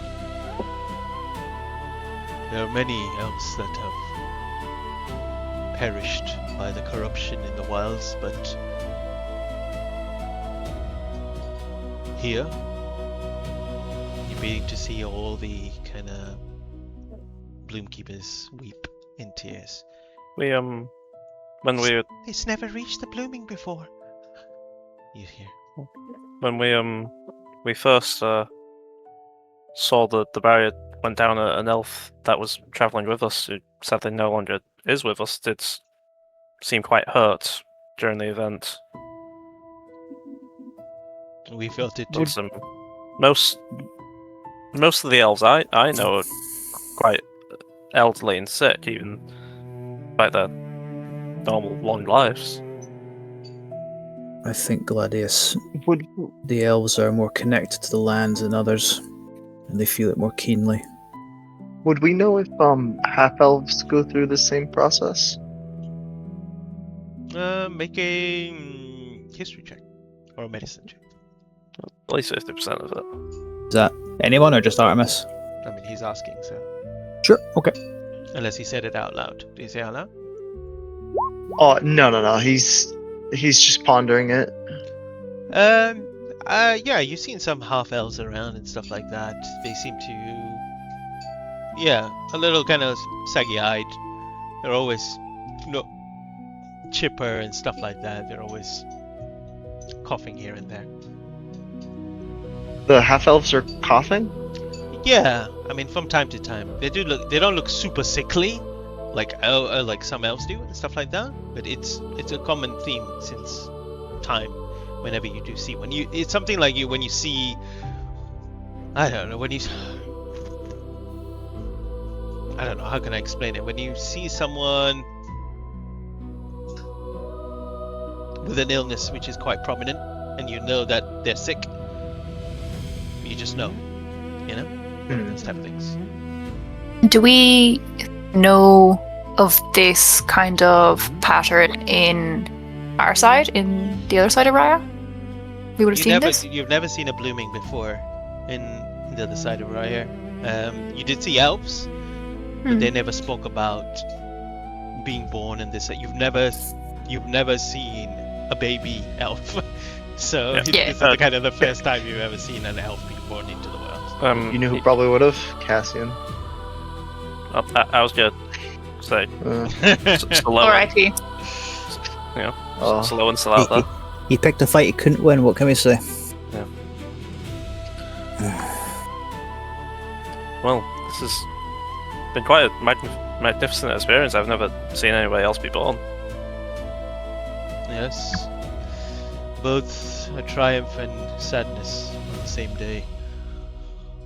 Well, whatever your mission is, I hope you full success, and hope that you can cure the world of this sickness. Well, before we go, I just have a small question. The ones that look a little sickly, especially the half elves.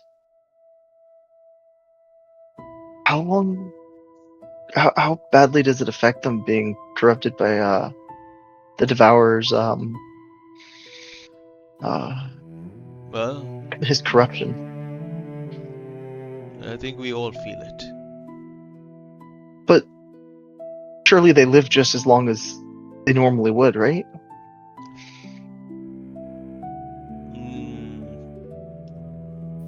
I am pretty old, but I could be older, if you know what I'm saying. But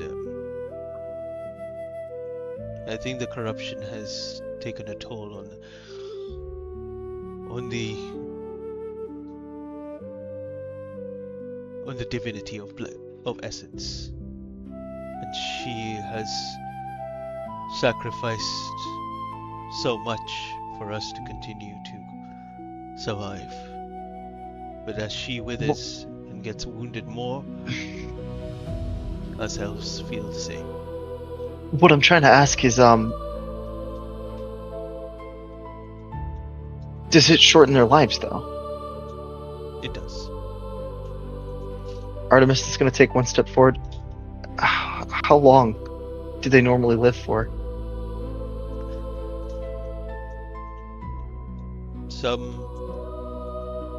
Those that have born after the Devourer, perhaps half their lifespan is already reduced.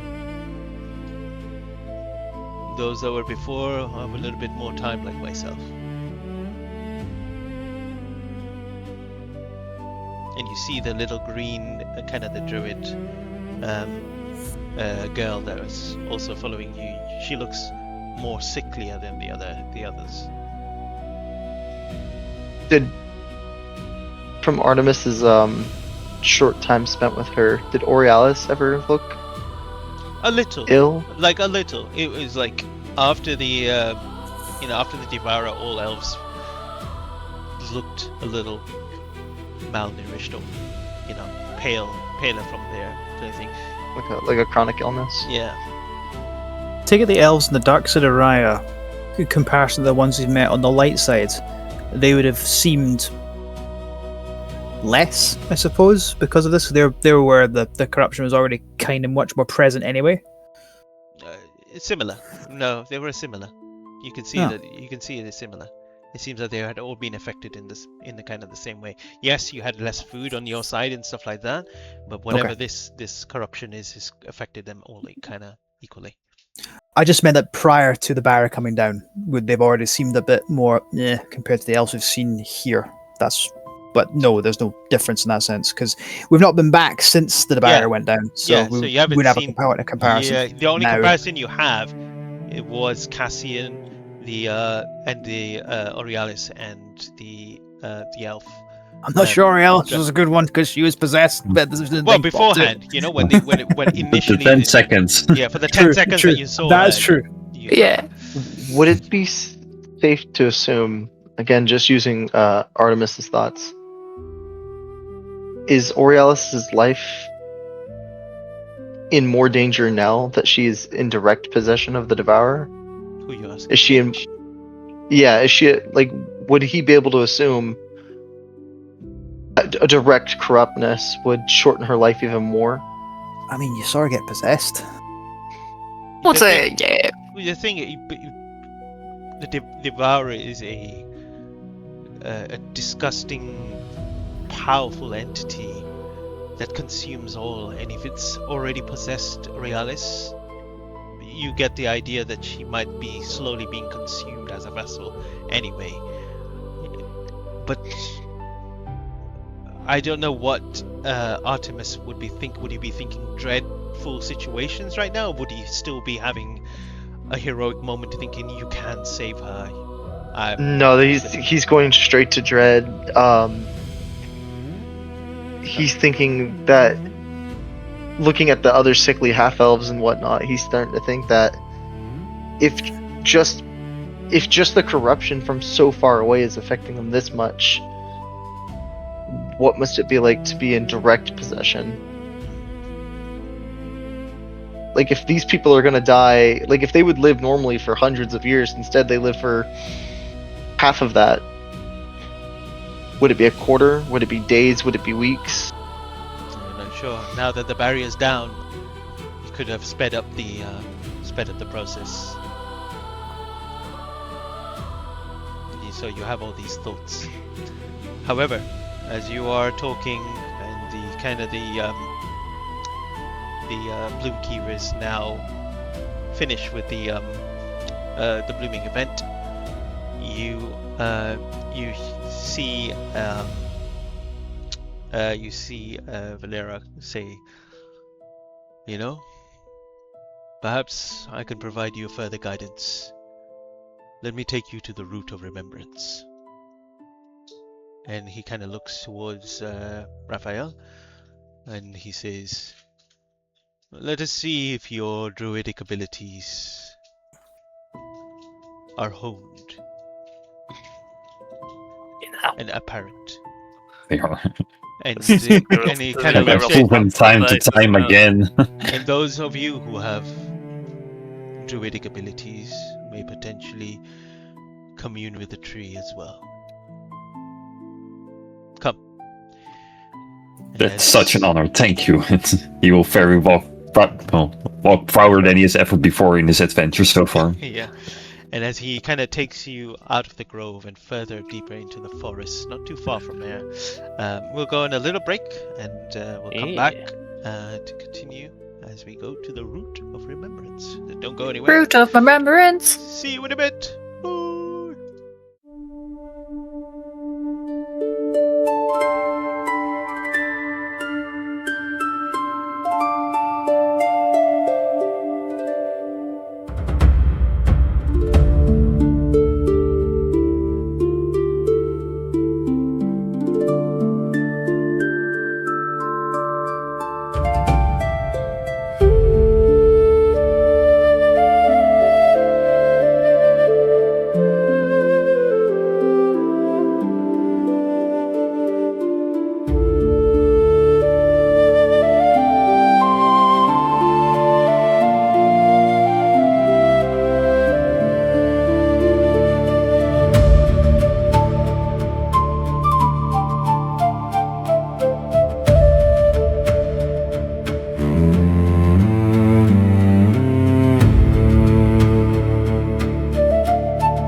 back. And we're back. Hello, welcome.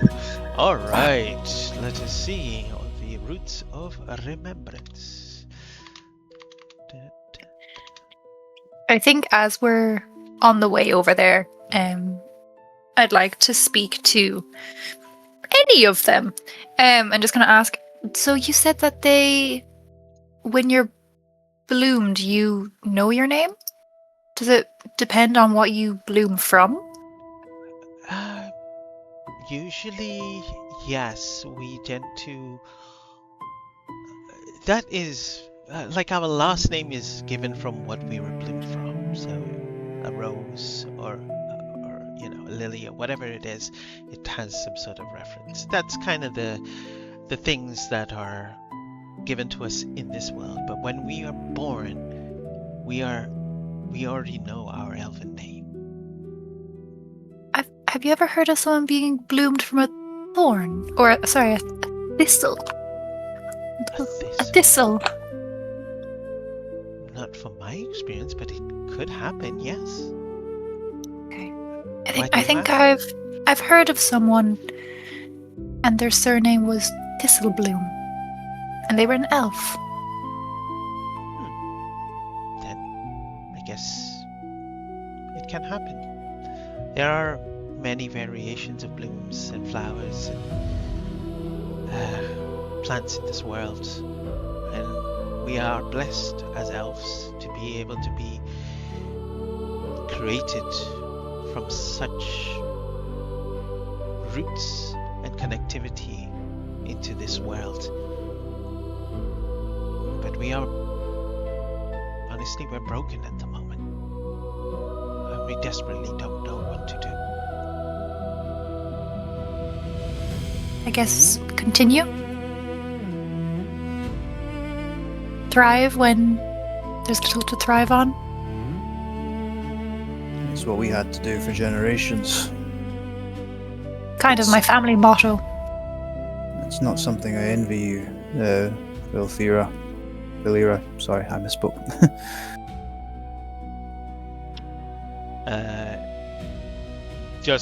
That was Ilara speaking to you. Oh, Elara. Sorry, I thought it was sorry. Vilthira. Elara. Yeah, Ilara. She kind of she says that I'm grateful that life could be and thrive on the other side. As you mentioned, how hard the hardships that you have gone through or are still going through. You'd be surprised at what you can do when you have to. And I feel like that time has now come here. I would highly recommend developing a taste for roots. Narrows his eyes at Yuva, clutches the medicine bag. She means it literally. He takes a wee look and sees the little bite marks on the roots and just kind of goes, Well, let us hope that that is not what comes to pass. I would assign that it may be past. Kind of a sign where things may be at its worst. Look for if the ground absorbs the water from the sky or not. If it stops, go for the roots. Thank you. Our soil doesn't take the rain anymore. Oh. I am really sorry to hear that. I hope it doesn't come to that for you. But it's better to know, just in case. if you'd like, Alara, we can share some of the things our own people have done to persist, should it come to this case for you. Some are relatively simple, mundane, rationing and such, but I'm sure we can share something. You see the kind of the green-haired Elven say, Sylvan say, seem to have a natural touch on taking care of. She's talking to Gregos.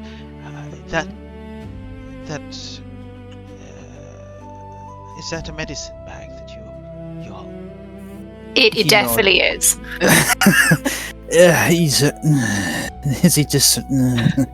Very well stocked. Yes. It's mundane medicine rather than magical or divine. I have more esoteric talents than that as well. Literal healing hands. I know some magic. Okay. But obviously, such things can be limited. Yes. But- Can I see what you have in there? Perhaps you Certainly. already have some of the components. I can show you some things I've made as well. Oh, well, thank you. She kind of takes a look.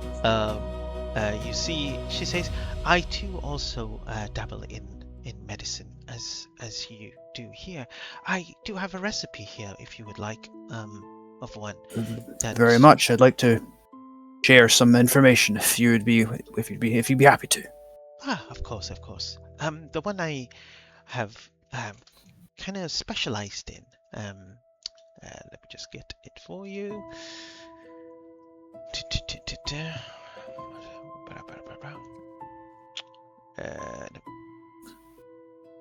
Yuva. I've only got one root left, so don't nibble at it. I shall show restraint on this occasion. I've got 10 herbs and 10 insects.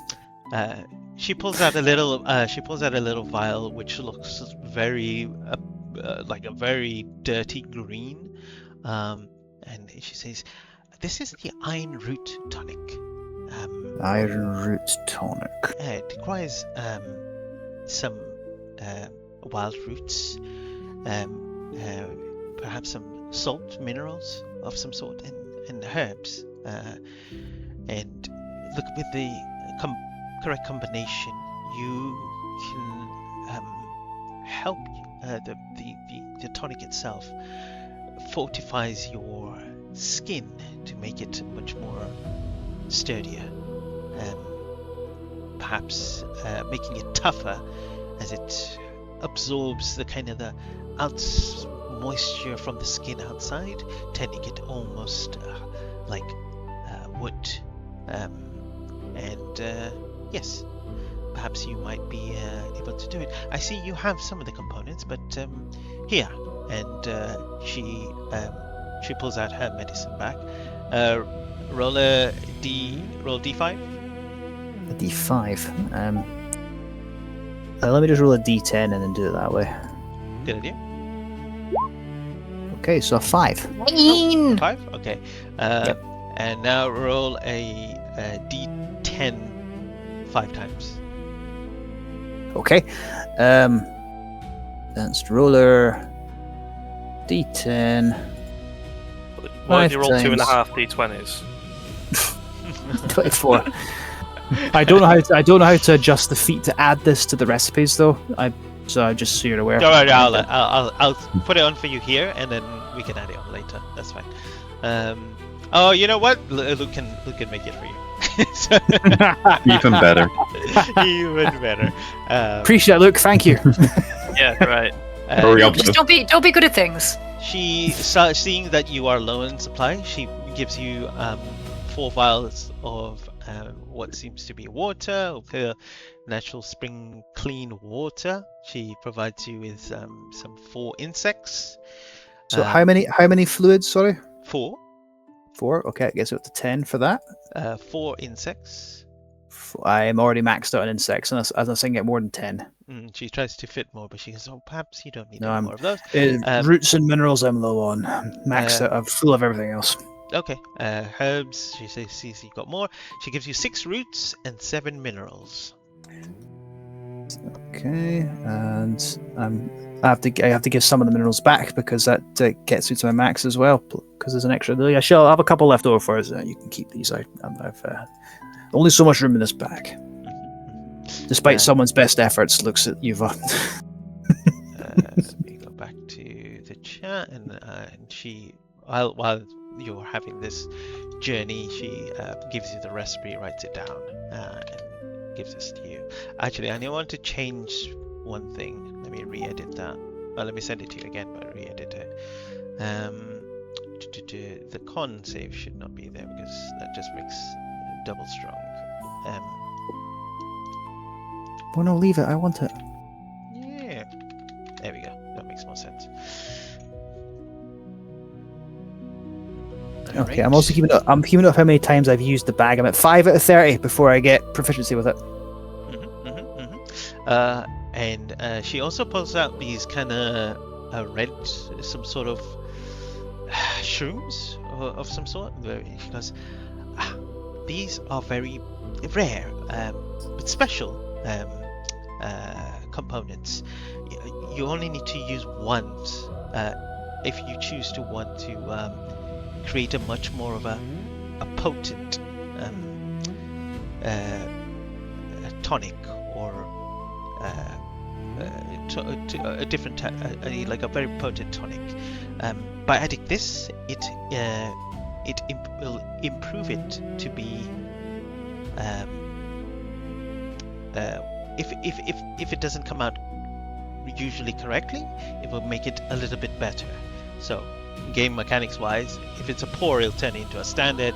If it's a standard, your next roll will make it into a strong, and if you roll a strong, then you have one additional effect on it as well. Ooh. So you get 3 of these. Let's say, let's call it mushroom catalyst. I don't know. Mushroom catalyst. So how many of them am I getting? 3. 3 mushroom catalysts. I'll just put them in. Fascinating. I've not seen a fungus like this before. Yes, very, very potent in its way to transform the minerals and the components that you use. It is some say it has forms of divinity, blessing of the essence within it. I thank you very much. Once you've seen the roots, I'd be happy to chat and compare notes. I'm still very much a student of this, but I've been practicing for a long time. In a world where much is wounded, it is nice to see healing hands at work. Please do continue your journey, and I hope it helps not just the world, but everything within it. So there's a slight wince at that, considering what Gregor's intentions are. As you all continue walk, is there anything else anyone wanted to say or do? Or say no. So, I'll say to Raphael, like, so what do you think's gonna happen at these roots of remembrance? Do you think you'll remember anything? Not per se. I'm hoping for some more clarity about, my powers that I've, inherited. Like, that would be great, but Your it's... druidic powers, yes. That tree barrage ability would be quite useful to have on command. It seems Well- they know how to do it. Maybe they can teach you. It might be just, a bit too much for me already. No. I have to learn, like, the baby steps first. Even though you are right, the first fellowship I did was turn into an eagle, so I am an exceptional druid, of course, so maybe... I was gonna once we're there. Alright. As you all continue on, you see it does take a part of the... Like, to the grove itself, it took around most of the day, maybe a 9-hour journey. So everything now is starting to be... The sun is, setting, and by the time you get to the roots of the tree, you do see like the redness in the sky, little fireflies flying out, beaming there. The night insects begin to kind of start crawling out. The sound of chirping insects and frogs and all sorts of other animals in this wilderness. A sound that is barren from where you are, Euvelia, in the forest. It is a cacophony of beautiful sensations through your senses. It's almost like it's beautiful, but also almost overwhelming because she's not used to it. Yeah. She takes it all in. What would she'd like to roll on her the spirit table just during that journey as well. Sounds like a good idea. As you all continue walking, you eventually see yourself at the root of remembrance, a tree that is wider than many castles. You see, it looks like it's sunken in a little bit, but it reaches out its roots before it digs them back in. And there is this kind of archways that you kind of walk through under the roots and stuff like that. And then you begin to see this like colossal tree. Its bark goes all the way up past the already canopy of the forest itself and beyond, and you see this kind of, as you look up, you see birds and life full in its own canopy in there, and you see, you hear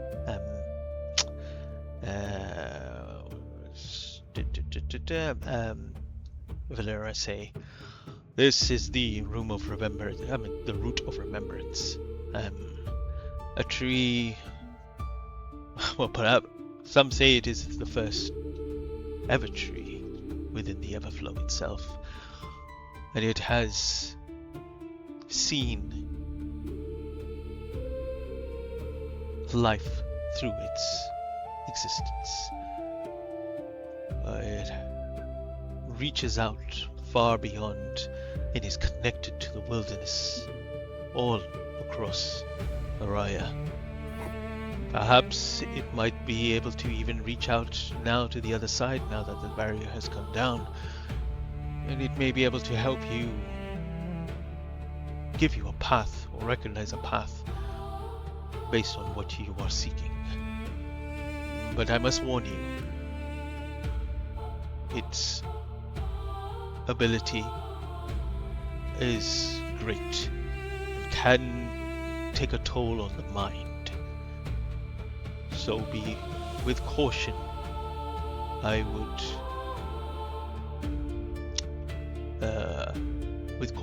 tell you to commune with the tree. Can we communicate with people through the tree? Will they hear us? It is not a connection that will allow you to connect to the people, but it will let you see or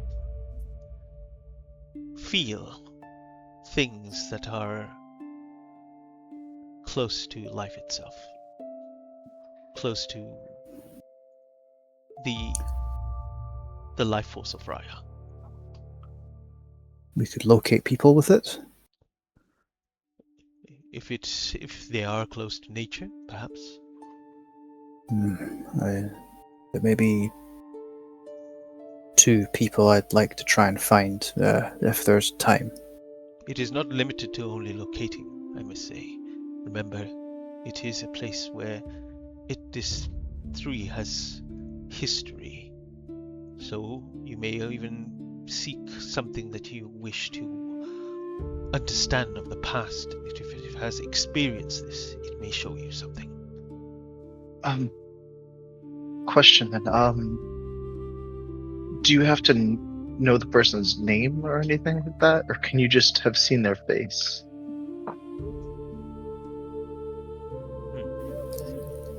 I'm not sure. That is not.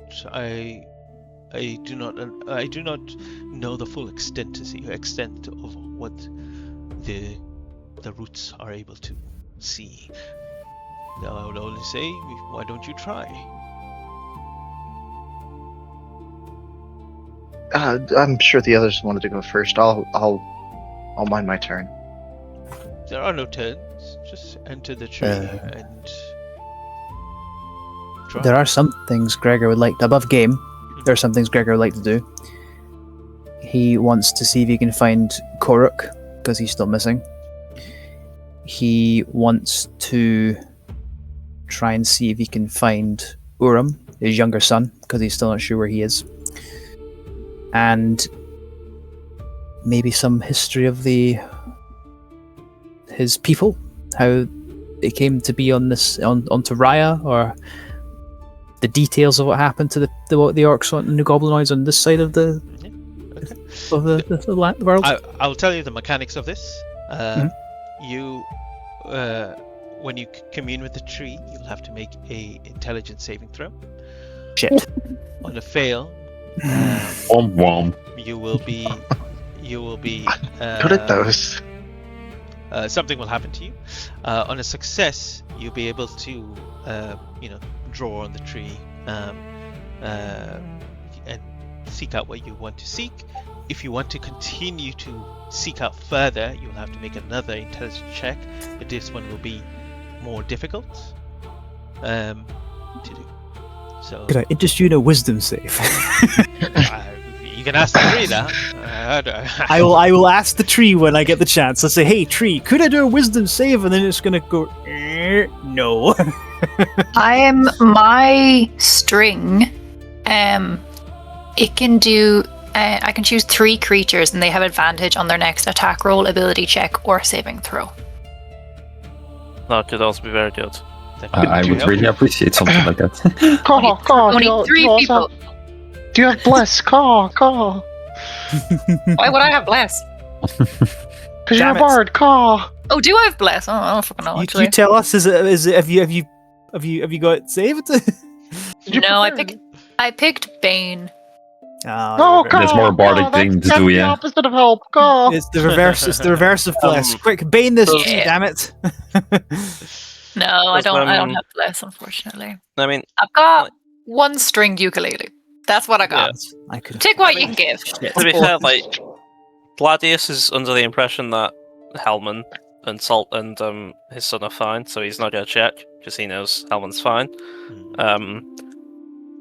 So unless Artemis and Wrath, I think it's just Greg who's gonna look, right?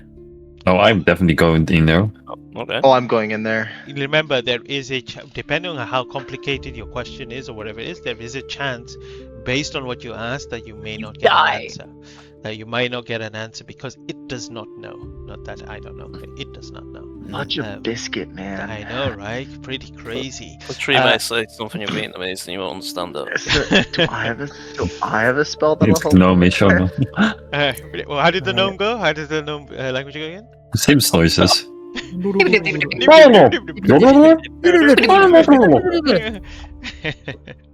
That's when they start speaking really fast. That's what it sounds like. Because the gnomes, they always speak fast.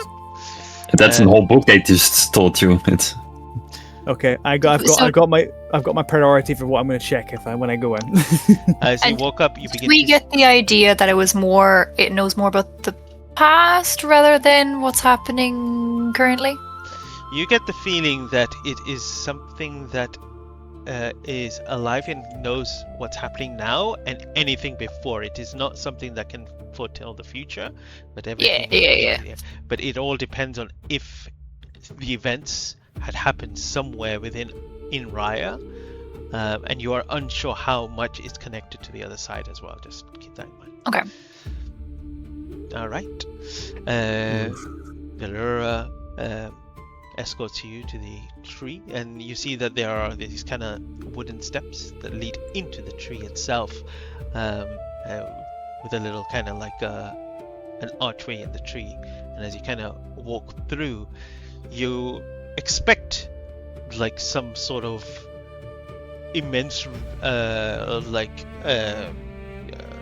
you know, amazing interior with glowing lights and life and stuff, but it is just the inside of a hollow tree.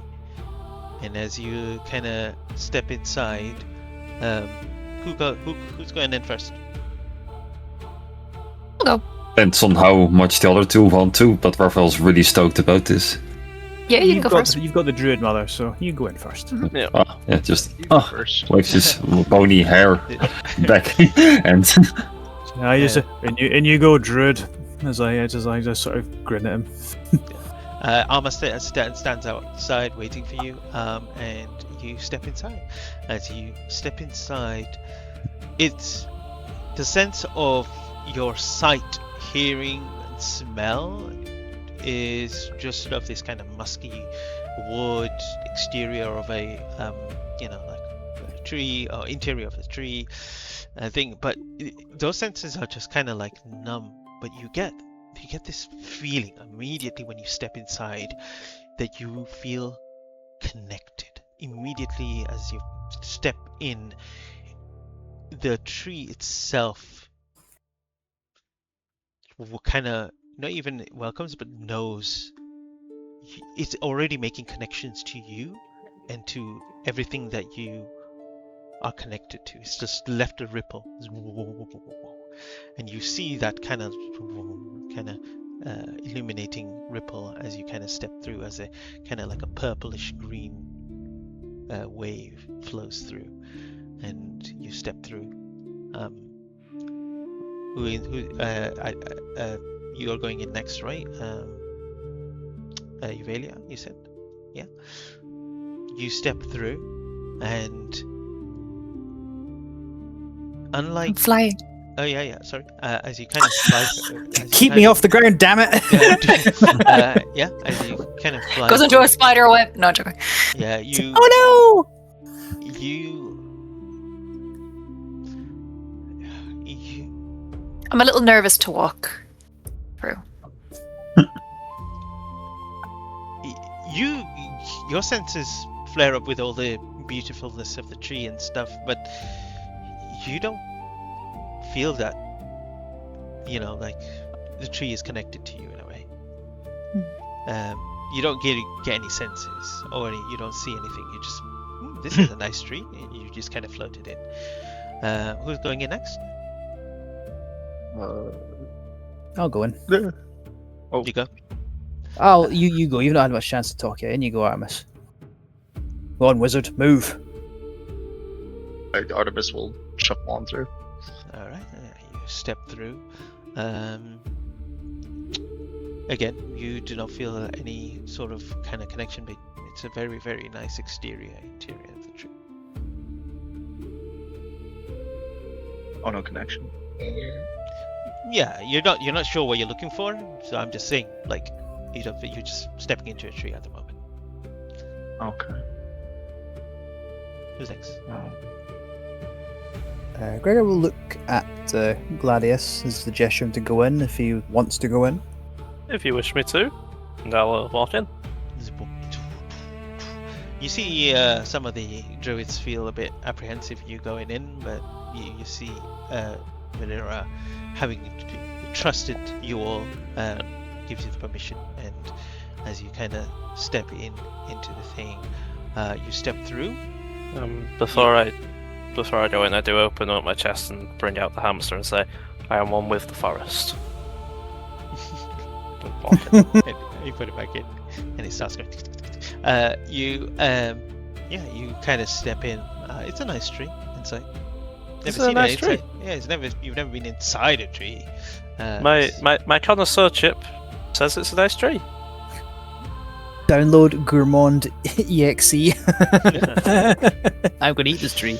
And Gregos, as you kind of lastly step inside, you feel the roots feel a harmony with you, and there is a ripple of energy that kind of flows through you. Closing ones. Interesting. He just I looks mean, at his... before you say sorry, you're not sure, Euvalia, as you haven't touched the tree yet, but you've flown in, so you're not sure if there's anything special. But none of you are. You haven't done anything to the tree yet. Anyway. He walks in, he's brushing his hand along sort of there's walls on it there, just wondering why there's this, it seems like there's a connection already.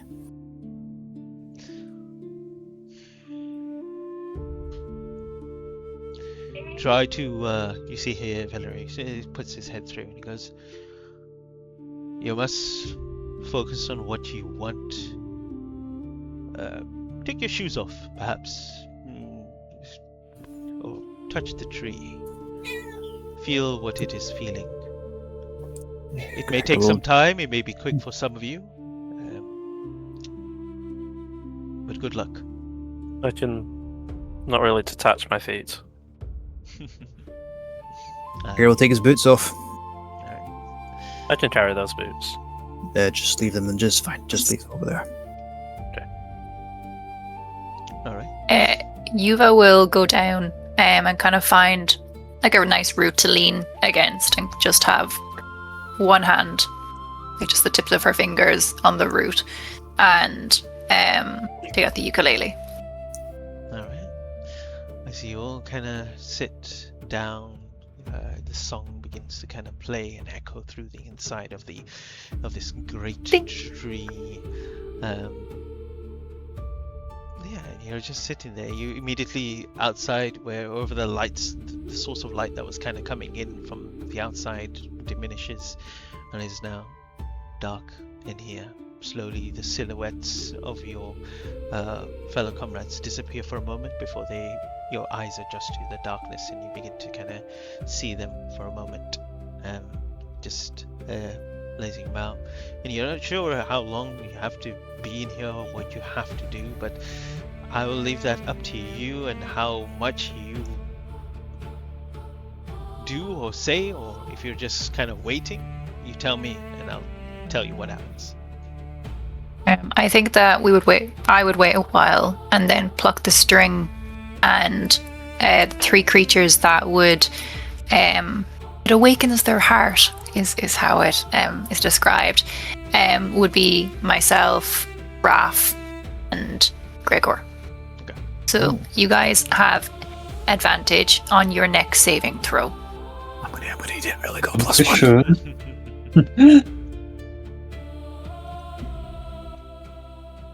Okay. I remember that I've done this.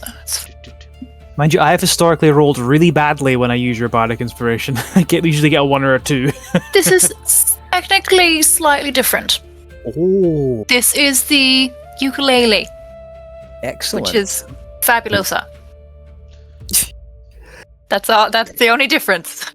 got you. Gives it advantage. So Is that what they say? Fabulosa. You've got Mhm. it. You've got this. Gregos, Yes. as you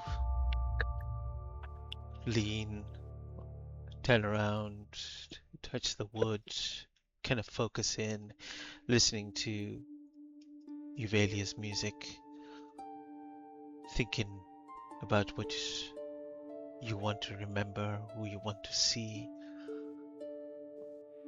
You look to the tree and the music stops. And as you turn around, you see none of your friends are there. Okay. You see the path to the door itself has also closed up, like you're inside the tree now, without a path to let yourself out.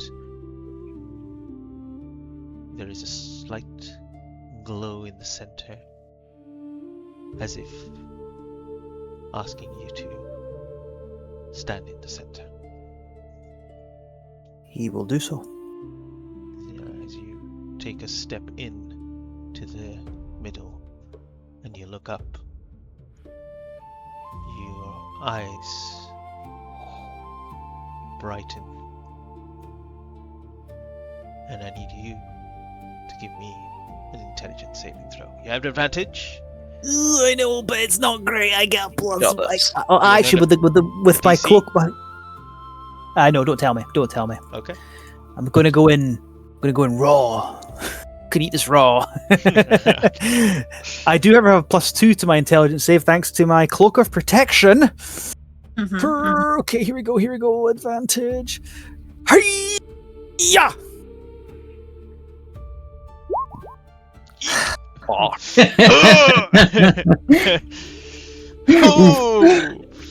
Oh! Hiya! Headbutts the tree. Oh my god.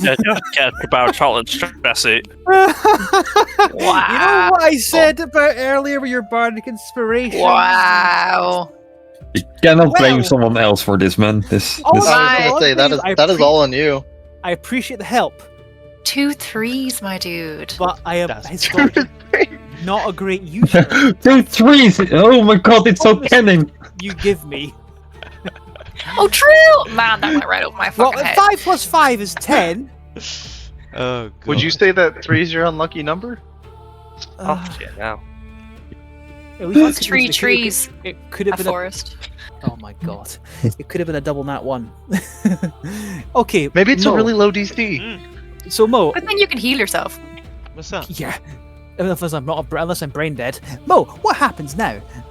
Well, we'll get back to you after I go through the rest of them.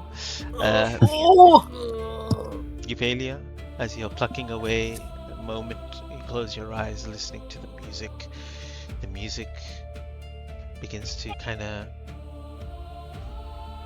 bounce off the walls and back around, and then you begin to hear another melody that is entwining with your one. It's playing back and forth, and as you kind of open your eyes, you see that same light, but the sound drawing you in. As you kind of following it, guiding you, and your eyes go white. Make an intelligence saving throw. You have an advantage. All right. How do you do it with advantage? I just press it twice. Shift. There's a middle at the middle top of your character sheet. There's beyond 20 button. You can select advantage, and then just the next roll you make will be with advantage. Well, you just click shift or hold it in and it will bring you up when you highlight over a dice. I don't know what doesn't work on beyond 20. Oh, turned green. Sorry, very exciting. Did that Yep. work? That did not do what I wanted it to do. Right. Okay, I'm just gonna roll it again. Hold 3 as it. well. I think Oh my god, this is so funny. okay. Fucking hell. Those are 2 3s. Oh my god. Yuva walks in. Oh, Yuva walks in. that's a 2 and a 5. We don't belong here. It's the light side of RAIA. The fuck are we doing in here? No. Okay. Cool. Okay, we'll move on to Raphael. We move on. Let me Have I show just you how it's cursed done. everyone? I've cursed you all. No, I will show you how it's done. It's easy. As you wait inside, it is a potent smell familiar to you that kind of hits your sensation. The kind of the natural smell of a barn or some stable, and you recognize the kind of the smell of home where your brother and mother normally do their work or their business, and that smell kind of hits you, and that sensation kind of lifts your head, and the blinding white light takes over. Make an intelligence saving throw. They think you're a wizard. You should be good at this. I am great at these. Watch this. It was knock your. Yes, there we have it. Boom. Bow. Oh my Didn't even need the advantage or anything. That's just. to do it. You know, that's just. What did you expect? You know? Could you give that to one of us, please? No. Roll your fucking own. Oh, fuck you then. Okay. This is as part of the. Let me just see what the command spell says. Give me 1 second. Actually, let me go D&D Beyond. D&D Beyond. It's D&D. That song was great. Yeah. Commune. Yep, the perfect warlock. Your weapons and supplies. All right. Trademark. Okay. Yeah. So you may. Actually, you may pick up to 3. Sorry, Andy. Yeah. So you can ask 3 questions. And yeah, go for it. What is it that you're trying to see or feel or search? You tell me, and I'll tell you. This only goes for me, I assume, since. This is Or- only for this is only for you. We passed with flying colors. I really don't know Yeah. what you're talking about. Fine. Yeah, I was hoping you guys would only get 3 questions and I will get all of them, you know? I was hoping for that, but okay. It's That's the nice. best for last. That's all it is. But Gladius and Artemis are not crying. Not yet. We've not got. To Okay, that. okay. Apologies. First, like, not, well, more of a question, more of a broad statement, like, what are my druid powers? Can you elaborate? What are your druid powers? Can you elaborate? You. I'm gonna be honest with you. You do not get any feeling or sensation from the tree about any druidic abilities, and I'm not sure if you are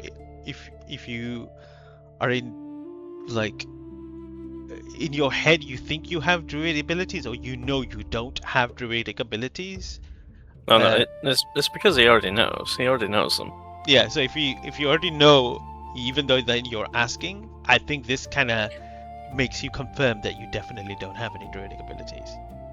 Or do, No, because the tree doesn't answer the question that I already know the answer to. Yeah, you already know take the it as answer. yeah. So I thought that you were means gonna. you've I thought you already were gonna beat- crush Raphael's dream.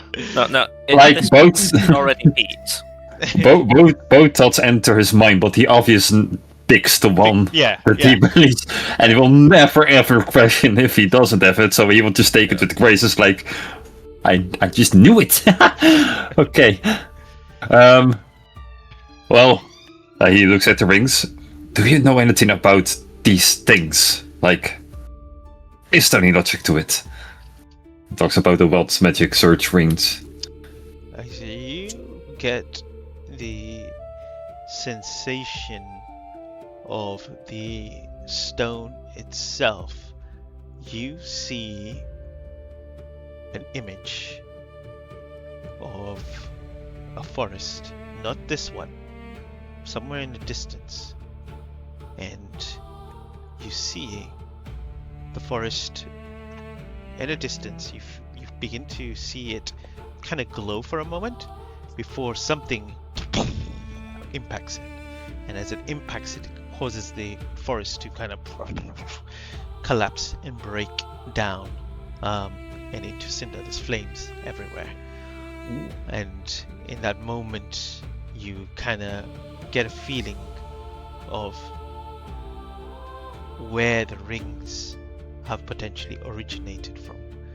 You don't get the sense of where it is, but you know that it originated somewhere within a forest. A collapsed forest. Yeah, something impacted the forest, and No. Oops, sorry. it, No. If you disagree, you can. No, I was talking to my son. God, he's running away. I see him. He's running away. No, Raphael Goldworm is not my son. I do not. That's I canon. do not own him. Holy shit! You get to play my father now if he ever emerges from the campaign. Oh, I love that. I love that. Can I idea. cut off your arm too?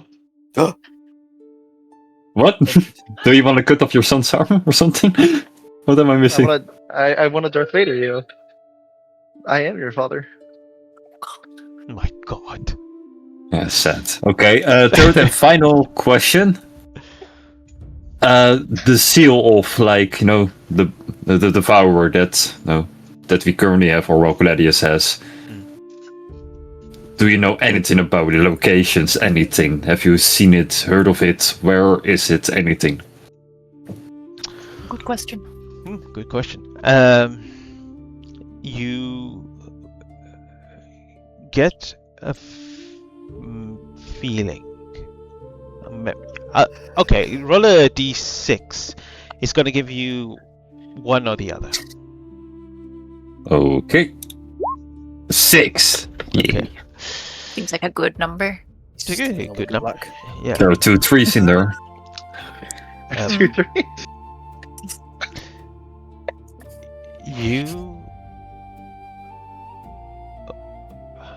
You begin to see images of a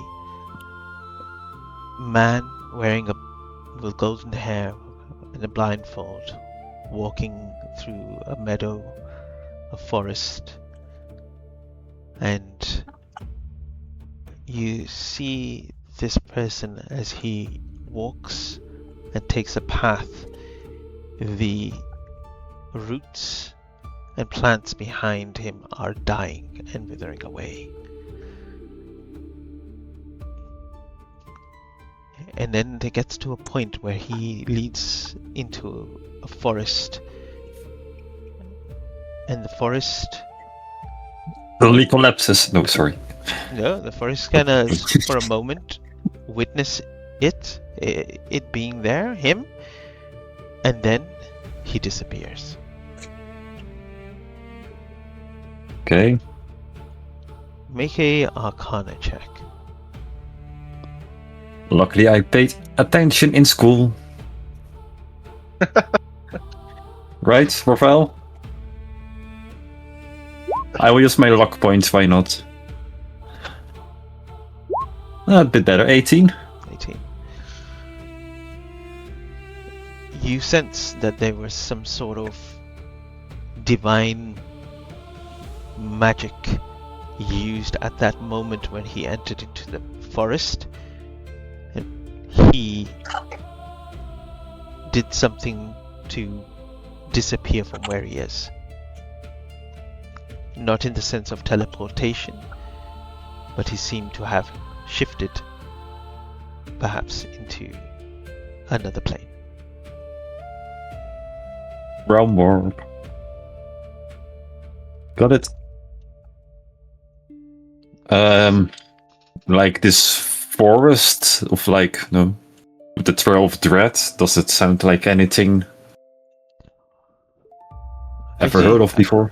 Not something that you've heard of before, but witnessing from what you asked and the feeling that you got is that whoever this person was also had a curse upon them. So it's probably another one of the group of... Probably. That's well. It was not last one. And we know he... Mhm. Did he walk towards a forest? It seems like he had to be in the forest before he could teleport, right? That's how it looks like, or something.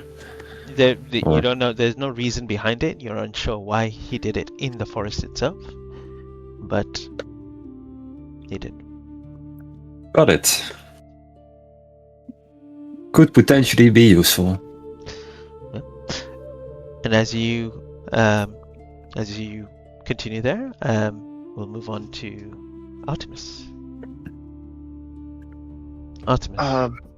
As you are there, I'm assuming reading your book, waiting for something to kind of happen.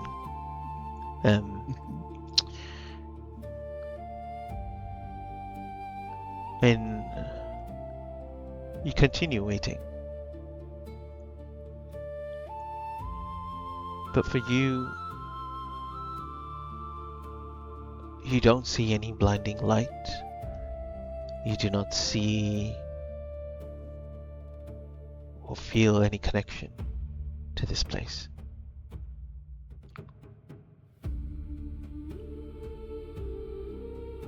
You don't see any. Your allies are just still kind of standing, doing their things, but nothing is happening to you. for the first time in a long time, he's gonna get a little frustrated. You know, I've never talked to a tree before, but you know, if there was something that I needed, I really need answers to these questions.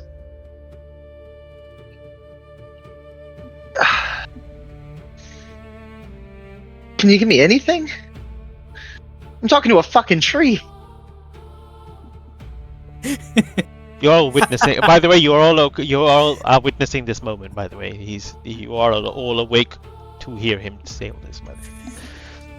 Sorry, I think even Gregor has to stifle a chuckle at that last line. Just talking a fucking tree. I think it's be like very much just like kind of open one eye and just be like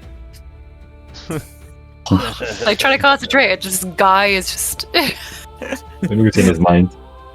And as you continue to kind of try to force an answer from, or get some sort of sensation from the tree, we shift towards Gladius.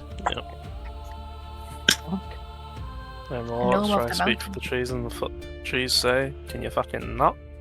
To As you step into this tree and you wait there,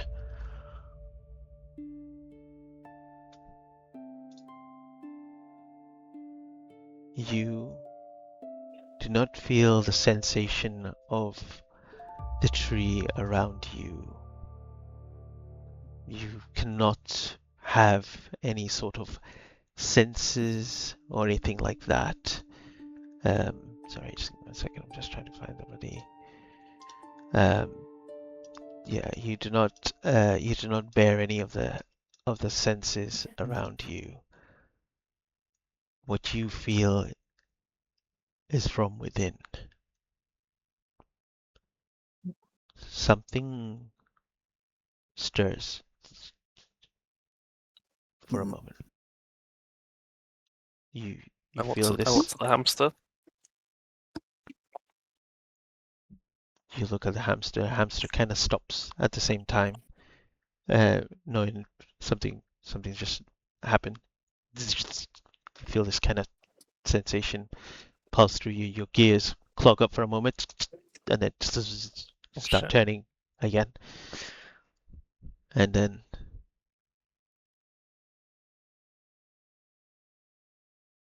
where is it? I've lost it. We're never getting at this tree. Oh no. here forever. Like that he is. We can eat our way out. Ah, I will wild shape into a termite. Or a beaver. One fucking termite, one big tree. bite. We have the time. just trying None of us are elves. We don't. This devourer is going nowhere. For a long time. That's kind of the problem. don't have the. I'm just trying to find the. Sorry, the music because I lost it. He lost the music. I did. And he can play it for you if you like. Andy, sing us a song. You really do want me singing. That's why we want you to Hum us sing. a tune. Do you know any sea shanties? Oh, 'Cause he's from the sea. Bumble in the early. What do you do with a drunken What do you do sailor? with a drunken What do you do? That's all I got. You see that it surges again, and I think those at this very, very moment, all kind of turn to look towards Gladius as he kind of stumbles, and you fall onto one knee, and it Gladius? starts Oh no. surges. I don't know what's happening. Gregor walks over to him because, you know, he's got some medical training, although he's looking at a man made of metal and stone. So, Does this look like what happened at Alan? Or No. No. Gladius. Do you need the sugar cube? Oh, I don't yes. think I need the sugar cube. What's wrong? What's happened? It's a strange sensation inside me. Are you in pain? Tell me where exactly. Tell me your symptoms. I don't think I'm in pain.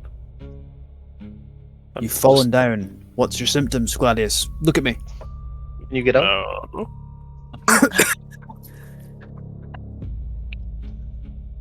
As you. No. Oh, you're asking me. Sorry, I Yeah. thought you said no. As you try to kind of get up, you feel this pain through your circuits, like it's surging. Something inside of you is beginning to kind of surge around. And do you touch him, by the way, Gregor? He does to sort of like help him up, yeah. Okay. Or make sure it's easier for him to see he's not going to collapse on the ground.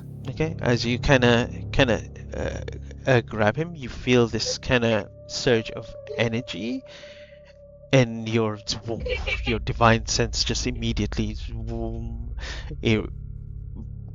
Does it go off? Go Like, off.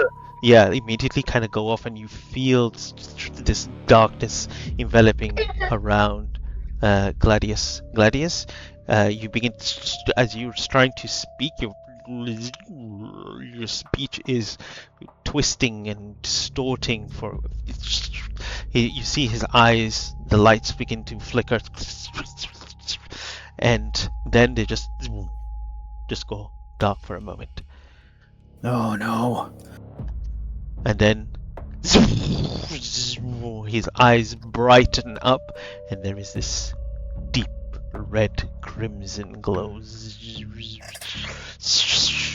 You hear, you see behind you the pathway open, and you hear, "What's going on in there?" The whole tree just shakes. This energy or this darkness, does it resemble the Devourer's corruption that Gregor's gotten familiar with? No, it does not. Okay. Could I detect poison or disease? As you do that, you don't sense anything, Gladius. Your eyes turn red, your factors change. You immediately feel a reboot, a sense of something that you should just be. a software update. You, huh? Just a software update, or just Yes, of the software update. Your instincts change, and as you look around, you do not see friends around you. Oh. You see enemies that you need to kill. Is my divine sense been used? Do I score one off? No. It's just Would- something that kind of goes off while within the tree itself. If I were Does to he do this now, sense the new? if I was to do that now, okay, is it active, or do I have to turn it on just now so it's not just a whoa thing? What do you mean? You don't need to take it off. Okay, if I do it now, though, will I get to see? Well, I'm gonna activate it just now Mm. to see if I see anything more going on around him. Okay, as you kind of, it's active, so don't take it off. Okay, it's still uh, active. Got yeah, you. I understand. it's- My apologies. You see something, some sort of strange magic begins to kind of coalesce him. It is crimson and dark, and it's oozing out of him, around him, and it's shrouding him. The form of protection the feeling of protection that you usually get from Gladius, you immediately feel the reverse. There is this predator, a threat that is oozing out of him, and his instincts is to kill. And you watch him as he stands there, and Everyone, from his step back! hand, Everyone, step his back! Step blade back! begins to extend. And next week we will roll for initiative. It's a good thing. I've only, Luke, we're tight, right? If I've never- it helps, I told everyone step back if it gives them a chance to not be right in front of the murder bot. That would be great. Remind us, is the door? I mean, the tree doesn't actually close. It's just our perception of it, right? It was impressive, and I will say those that failed, you immediately take when you snap out of it. 9 points of psychic damage. Oh, That's not bad. Wait, I think there's more. That's And 9 you're damage. That was a incapacitated, lot. right? On a If I, was- failure. I would have done anything. Then I'd be like, No, I'm just joking. There's no way you're incapacitated. You were talking. You were. I know. doing It fine. would be a nasty surprise like all that. I Oh. just did. Oh, we don't do that anymore. And for now, you get disadvantage on intelligence saving throw and ability checks. Oh, that doesn't affect you guys at all. Yeah, you'll be fine. You guys will just roll 3s anyway. All right, and on that note, thanks everyone for watching, and hope you all have a great week. Please go watch the Hearts of War on Sunday, and we'll see you next week. So until then, stay magical and have a good week. Bye bye. Cool.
you.